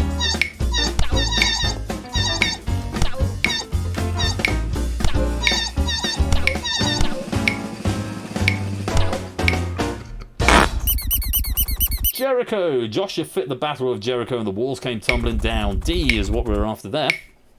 Here's your first bonus question. 3 points if you give me a right answer here, but -3 if you're wrong. Take a look at this. US Vice President under Lyndon B. Johnson.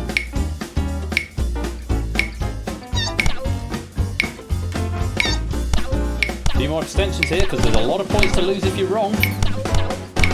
Oh, a lot of people go falling for that red herring there. HHH, Hubert Horatio Humphrey. Thank you very much for being my factoid here, only the question writer, Hubert Horatio Humphrey. Number 4, a member of the main Kazama family in the Tekken video game series. A lot of people losing points on that Triple H question. Ooh, the good smattering of green, red and blue on this board here. C, Asuka. Asuka was the correct answer there. On we go, number 5. When an S is added to the end, it makes Lithuania's pre-Euro currency.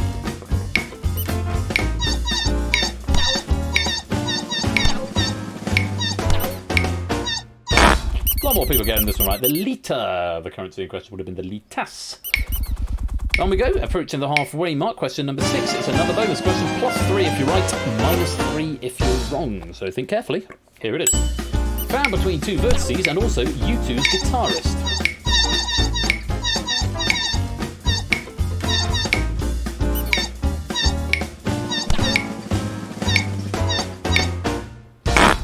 It is, of course, Edge.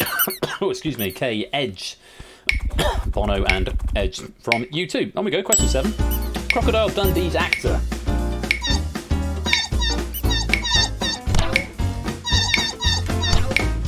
Black Coconut's got this one right. I'm pretty sure that's your neck of the woods. It is, of course, Hogan, Paul Hogan, I believe, played Crocodile Dundee. Crocodile Dundee. Can't do an Australian accent, I won't try. Question 8. A university in southwest London.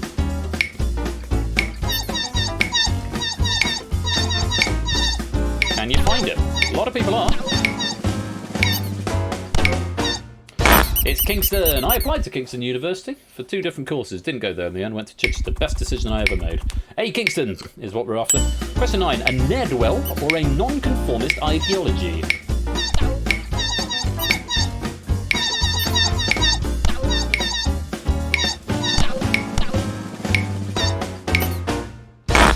It's N. It's a punk.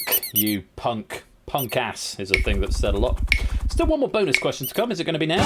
Yes, it is. Question number 10 is a bonus question. 3 if you're right, minus 3 if you're wrong. Take a peek at this. Sigourney Weaver, believe it or not.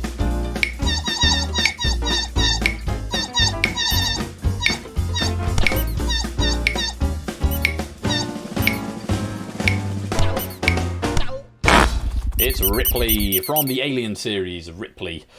Well done if you got that. G is what we're after. Last question then. No, well, not the last question. The Spanish word for a dinner. Second to last question. There's only 6 options that haven't been used yet, so if you've been keeping track, you might be able to narrow it down. Also Italian. Thank you, Kira. Cena's. John Cena. Sorry. Might be pronounced differently. Last question of the round. A large city in the eastern United States nicknamed the Queen City.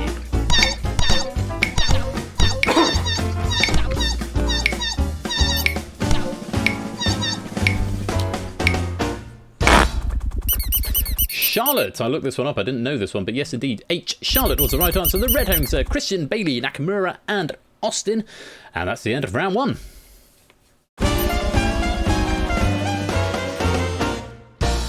Nobody getting a perfect round there, which means it's generally a pretty well-balanced question pack because we've also got quite a wide disparity of scores there. It is currently leading with 16. Broken Hyper... Is that Broken Hyperlink? Sorry, there's still some avatars. There's some new people who've come in recently that I'm learning names of. That's Reeswin, sorry. Reeswin in second with 14. Toots in third with 13.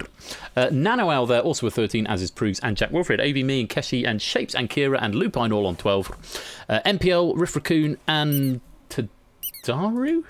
Pyro Pygmy, I beg your pardon, on 11, as is Clive and Claire.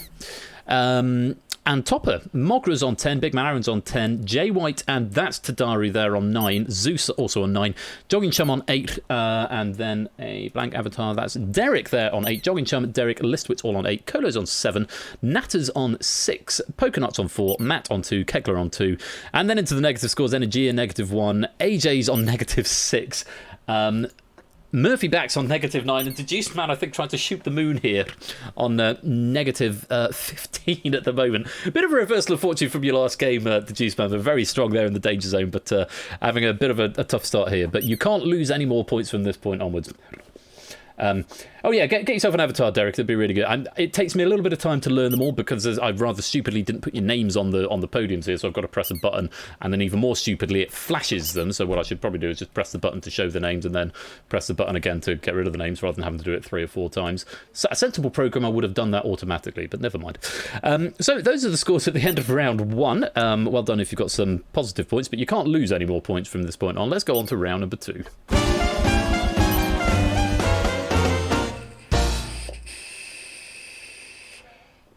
Round 2 is the Magical Musical Mystery Tour. Magical Musical Mystery Tour. Magical Musical Mystery Tour. That's fun to say. Do you want a penny? Have a penny. Magical Musical Mystery Tour. While you claim your penny, I will explain the rules for round number 2. So in this round, this is the time round, the timer round, and it's also the freeze out round. Yes. What that means in real terms is that if you answer correctly in the first 5 seconds, you get 3 points. If you answer correctly in the next 5 seconds, you get 2 points, and the last 5 seconds, you get 1 point. Relatively straightforward. Faster you answer, the more points you get. A bit like Danger Zone in that respect. Unfortunately, if you get it wrong, you freeze yourself out of the next question. So not only do you not get any points, but you don't lose points, but you freeze yourself out of the following question. So always be very careful, because the next question could be a bonus question, and bonus questions in this aren't timed, but they're worth a flat rate of 5 points. Again, you don't lose any points if you're wrong, but you can freeze yourself out of a bonus question, and you can freeze yourself out on a bonus question. So do think carefully before you play. As before, 12 questions, 16 answers, 4 of them are red herrings and will never be the answer. There will never be any repeated answers either. Round 2 is the Magical Musical Mystery Tour. Options are England, Wales, South Korea, United States, Colombia, Switzerland, the Netherlands, China, South Africa, Scotland, Japan, Canada, Armenia, Cuba, Australia, and Azerbaijan. Those are your options. 12 of those will be the answers to the questions. 4 will be red herrings. Good luck. Have fun. Round 2 is the magical musical mystery tour. Here's question number 1. So on the clock, 3 points if you're fast. With 170 million claimed sales, Drake is an extremely successful R&B artist from which country?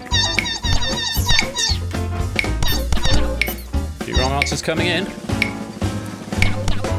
Oh, a few red avatars there. The answer is L. He's from Canada. Canada.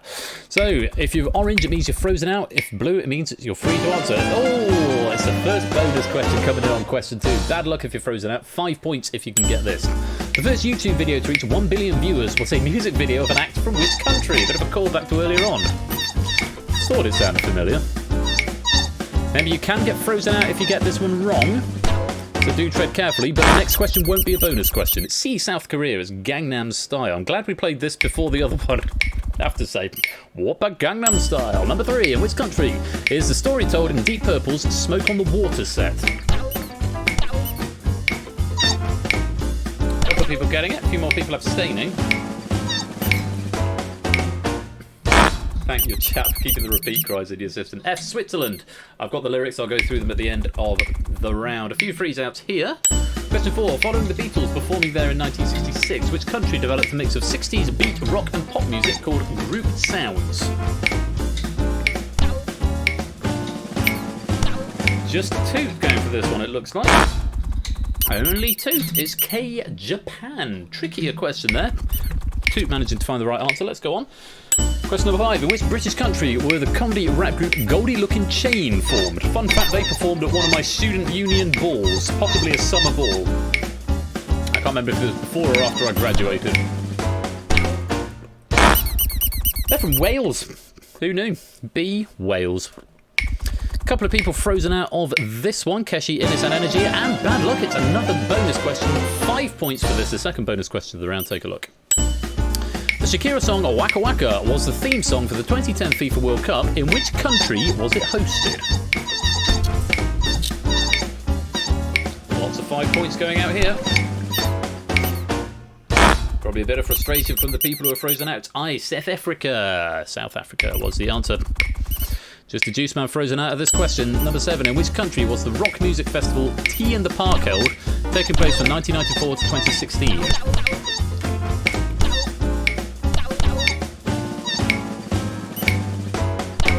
A lot of red up there again.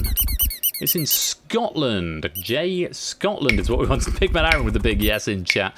A lot of freeze outs here. Question 8. Which country's music awards are commonly called the Arias? And I'm sure at the end of this question only will tell us what it stands for. It stands for anything. Oh, Australia was the answer. Something, something, something of Australia, probably. Last bonus question of the round. 5 points flat rate for this. Take a look. Martin Garrix, 3-time winner of DJ Magazine's Top 100 DJs poll, is from which country? Tricky one for a bonus. Energy is in there. Clive and Ennis as well. And lots of answers now. 5 points coming up. And a few freeze outs. He's from the Netherlands. G is what we wanted there. 3 questions to go.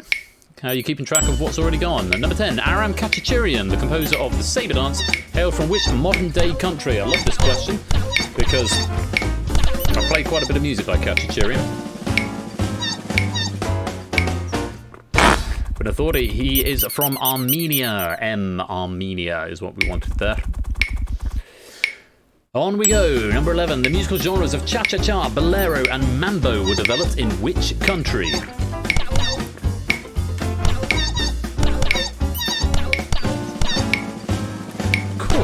Mix there. Green, orange, red and blue all on the same page. N, Cuba was the answer. Last question, you might as well have a go. This one you can't get frozen out of the next round. Which country was banned from broadcasting the Eurovision Song Contest in 2018 for censoring the Albanian and Irish acts in a semi-final? Might as well try this one.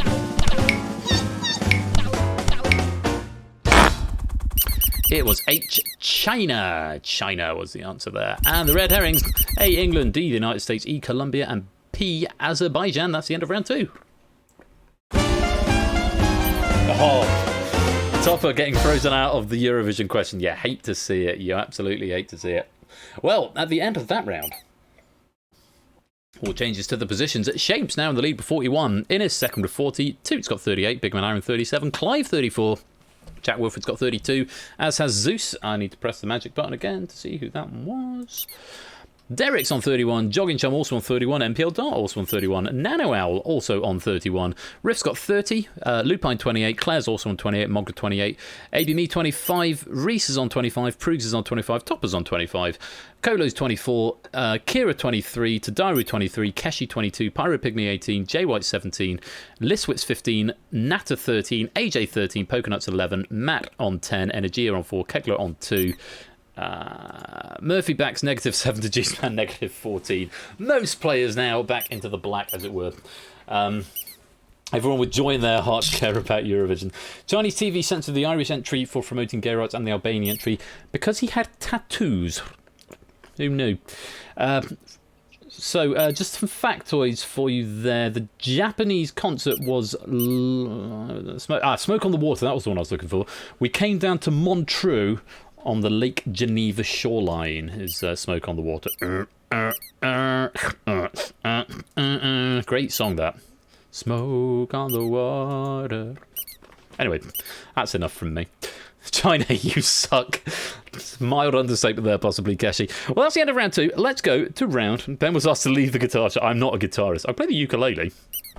I've got a few ukuleles on the wall in my bedroom, but I'm a pianist, first and foremost. Pianist, then probably singer, then probably organist. I play, although of the three, I play more organ than anything else. It's a church thing, though, I guess. On we go. Round number 3.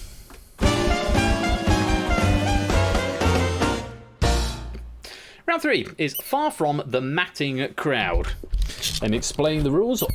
You'll notice there are only 12 options this time, and there are 12 options and 9 questions to go with them, which means there are only 3 red herrings this time. No bonus questions in this round, though again you get a little boost at the end of the round of, I think, 5 points if you get all 9 correct. This is the accumulator round, so if you get one right, you get 1 point. You get the next one right, you get 2 points. You get the next one right, you get 3 points, and so on. If you abstain... Obviously, you don't get any points because you don't answer, but you preserve the streak. So it can go 1, 2, 3, nothing for abstaining.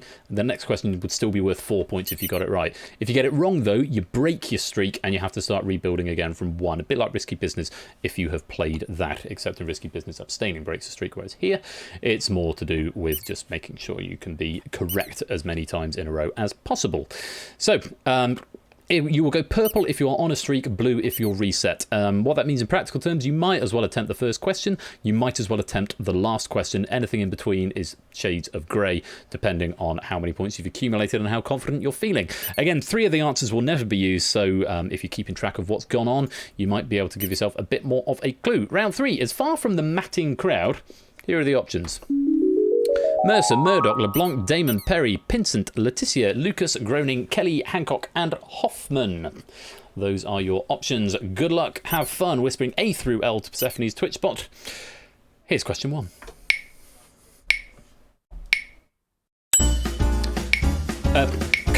Former United Kingdom Health Secretary. Womp womp.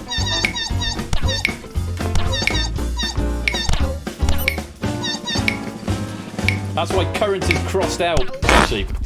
Caught this during proofing. K. Hancock is the answer. We caught this during proofing. It did originally say current, and I pointed out he wasn't anymore. We thought we'd honour the original question. Question 2. A naval officer instrumental in opening Japanese-American trade. Purple if you're on a streak, blue if you're not.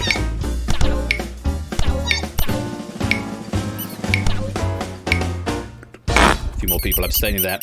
Perry, E. Perry. Matthew Perry was the answer there. Fingers on buzzers. Number 3. Footballer, spent his entire professional career at Southampton, also a countdown player.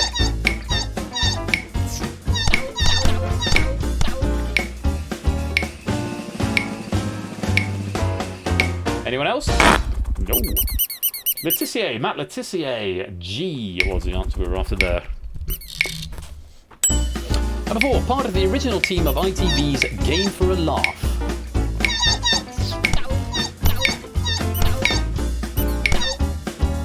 people going to be preserving streaks? Look like they might be. If you're blue, you might as well try, remember? So that means you're on 1. There's nothing to lose. J. Kelly was the correct answer there. Onwards and upwards. Number 5. Professional BMX rider holds the world record for highest jump out of a half pipe. Remember, if you're blue, you might as well try it. Green if you're right, red if you're wrong, purple if you're on a streak. L. Hoffman, Matt Hoffman was the answer. Thank you, Acclaims, as Lupine won. On we go, question number 6. He played a Friends character that had their own spin-off show.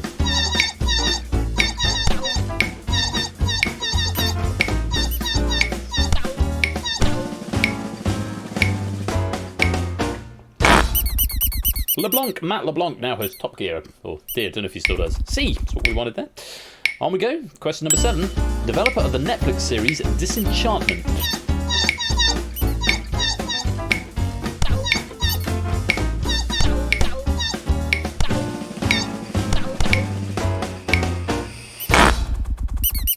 Groening, Matt Groening, most famous perhaps for The Simpsons and Futurama. I, that's what we wanted there. 2 to go, question 8. In Marvel Comics, he goes by the name Daredevil.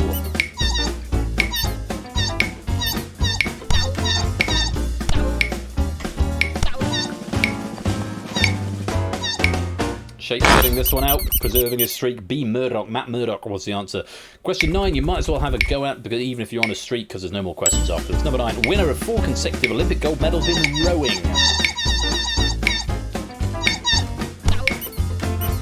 Might as well try this one, even if you're on a streak. If you're wrong, it doesn't matter.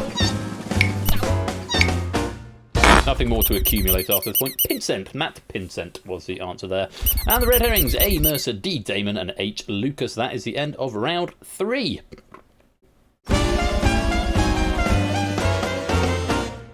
Noticing that animation from Toot and Lupine. Very well done to them, because they both got 9 out of 9. Get themselves a 5-point bonus and a little bit of a boost going into the final. Toot now in the lead with 88. Lupine, the incumbent champion who won the Sonic special of this a couple of weeks ago, in second on 78. Jack Wilford is in third on 68. He's going to be looking to improve on his second in DangerZone. Hope to take a gold medal here. Innes currently on 61. Innes, this is the game that Innes has played several times. He's got about 7 silver medals, but only 1 gold. So Innes is hoping to be adding a gold to his portfolio of medals. Shapes on 56, Claire on 56, Zeus on 53. MPL 52, Derek 52, Clive 48, and Big Man Aaron 47, AB Me 46, Reese 46, Riff on 45, Jogging Chum 42, Nano Owl 41, Proogs on 40, Cola on 40, Liswitz 36, Keshi also 36, Mokra 35, Kira 33, Topper 32, Daru 29, Nata 23, Pyro on 22, J White 20, Matt 19, Pokenut 17, AJ 17, Energia 7, Kegler Coach on 2, Murphy on -5, and Deduce Man negative 13. Those are the scores. It could still be almost anyone's game. Not quite absolutely everybody. Everybody from, I think, Colo upwards could still go on to win, but we'll all have fun nevertheless, I think, as we go to the final round. I have to say, I love this round so much. A celebration of crap cinema. This is the round where the syntax is slightly different from before. You'll be shown some criteria, where the question is at the moment, and 16 answers around the edge. Of those 16 answers, 6 will fit the criteria and 10 will not. The objective of this game is to find the 6 that fit the criteria. And in this round, you have to submit them all as a single message. So, for example, A, B, C, D, E, F, if you think it's the top 3. Exactly like that. No spaces, commas, full stops. Make sure you don't repeat any characters, and make sure you don't put any characters that are outside of the range, i.e. A through P. Because if you do that, then it will consider that you found none, because you can technically, if you do that, brute force the game. So if you repeat any characters or put anything outside the range of A through P, then it will just return none found. If you don't find all 6, then you will be frozen out for 5 seconds, but you'll get an immediate ping back from the bot telling you exactly how many you did find. So if you found 4 of them, you get a ping back saying you found 4, you need to find the other 2. It won't tell you which 4 are right, and that is the objective of the game. You've got to find all 6. If you find all 6 and you're the first to do so, you get 50 points. The next person to find all 6 gets 45 points. The next person to find all 6 gets 40 points. The next one gets 35, and so on until either 10 people have found it, the 10th person getting 5 points, or we run out of time. There's 90 seconds on the clock to find all the answers. That's all there is to it. So make sure that basically, yeah, the Wipeout finale rules, as Nata is saying. So the long and short of it is whisper exactly 6 characters with no repeats and nothing outside the range to the bot. Keep an eye on the chat because it will ping you back and it will also show it on the screen. But if you're out of sync a little bit, then that could be a bit of a problem for you. So keep an eye on the chat. It'll ping you back, telling you how many you got and how many you're yet to find. Best of luck to you all and do have fun. The final round is a celebration of crap cinema. Options are Rocky 5, Grown Ups 2, Battleship, Star Wars Episode 2, Attack of the Clones, Rambo First Blood Part 2, Paul Blart Mall Cop, Cocktail, Jack and Jill, Emoji Movie, The Karate Kid Part 3, Battlefield Earth, Disaster Movie, Zoolander 2, Friday the 13th, Catwoman and Batman and Robin. All 16 of these movies were nominated for the Worst Picture at the Golden Raspberry Awards, which 6 of them actually won. Kira and Jack already up to 4. 20 seconds in, lots of time to go. Derek's found 4, Poconuts has found 4, Energy has found 4, NPL Darts now found 4. No one more than 4 just yet. Looking for some 5. Clive's up to 4, Innis up to 4. ABME the first to get up to 5 here. ABME still on 5, second attempt at 5. Maybe you get locked out for 5 seconds if you don't find the correct answer. Clive now on 5. Getting very close. Can you find the 6th one? More 4s. More 4s coming up. Lots of 4s here. Coming up to 30 seconds to go. No one solved just yet. Clive still at 5 here. Innis at 4. Toot at 4. Lupine at 4. Liswitz at 4. ABME still stuck on 5. Clive now back down to 4. Oh, there's a yay. ABME has found all 6. Good game, ABME. 50 points could be enough to take the win if no one else finds it. 15 seconds. Time for a few more attempts. Is ABME going to be the only one to find all 6? ABME famously good at this last round. Does regularly complete the last round, ABME, must be said. NPL Darts now up to 5. Clive still on 5. Oh, 2 with the clutch odds with 4 seconds to go, getting 45 points, and you're out of time. And there we go.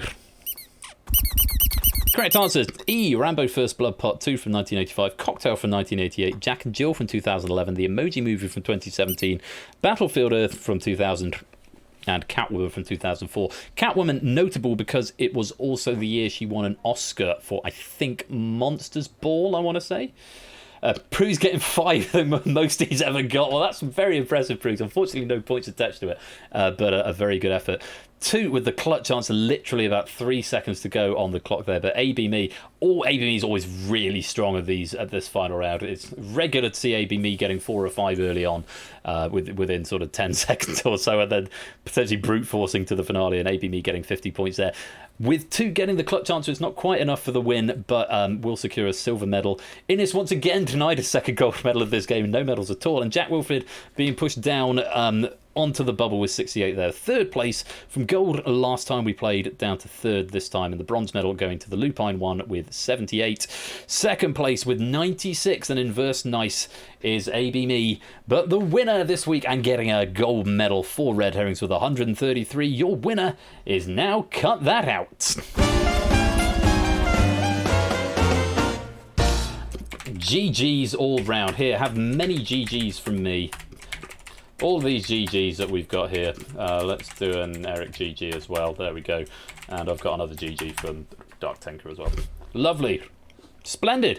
Well, let me give out some points before I forget what the scores were. So, Red Herrings bronze is going to our friend the Lupine one. A bronze medal for you there, Lupine, to go with your gold from last week. And a bonus penny to go with it. So Red Herrings bronze. ABME, good game. Silver medal for you. Red Herrings silver. Where are you? Red Herrings silver. Is it ABME 208? I think it is. Let me at you to make sure. Yes, ABME 208. Getting a Red Herrings silver. Very nicely done. And the Red Herrings gold this week going to... Now cut that out. Now cut that out. Your medal cabinet is probably getting a bit heavy at this point. Now cut that out. Red Herrings gold for you and 3 pennies to go with it. Very well played. And of course, a great big thanks to Oni91_573, our question author, getting 3 pennies there for a lovely, very nicely constructed pack of Red Herrings there. Thank you very much to Oni for that. And I'm feeling generous, so have 1 more penny for the end of the night. Well, there we go. That's about it. Herrings 98. Herrings 98 is what you need if you want that bonus penny. Well, what a great stream it's been. 3 fabulous question packs from 3 fabulous writers. So thank you all so much for your contributions. Big shout out to the proofers as well, Samson and Cola, who've Samson's pulling double duties this week. So you did one as a proofer and one as a writer. And then I proofed the other one. Zeus, thank you very much for the 100 bits. Thanks for the fun stream, Ben. Always a pleasure, Zeus. Thank you very much for your support. So, stuff coming up. I'm off tomorrow and I'm off on Monday. I'm back on Tuesday with, I think it's Blockbusters. No, it's not. It's Millionaire. I need to find some time to do some work on Millionaire because there were a lot of suggestions from last time. It's better than it was with the new build, but I haven't had a chance to do the suggestions that came in. So I do need to do that. Monday and Tuesday are quite busy, so I will try and find some time somewhere. Tomorrow's not going to be quiet because there's a sports ball final, and I'm actually playing in a masterclass tomorrow afternoon, a piano masterclass, which I haven't done since I was a student, so that'll be really good fun. And then, so yeah, that's Tuesday. Ash is here on Wednesday with The Vault over on Ash's channel. If you're not following Ash yet, what are you doing? Go give him a follow. Wednesday lunchtime in the Discord server, where you should definitely come and join if you want more information about what goes on. We'll be playing our Wednesday walk along, starting a new game. We finished Everybody's Gone to the Rapture last week, so this week we'll be playing The Vanishing of Ethan Carter at 1 PM this Wednesday. Really, really good game.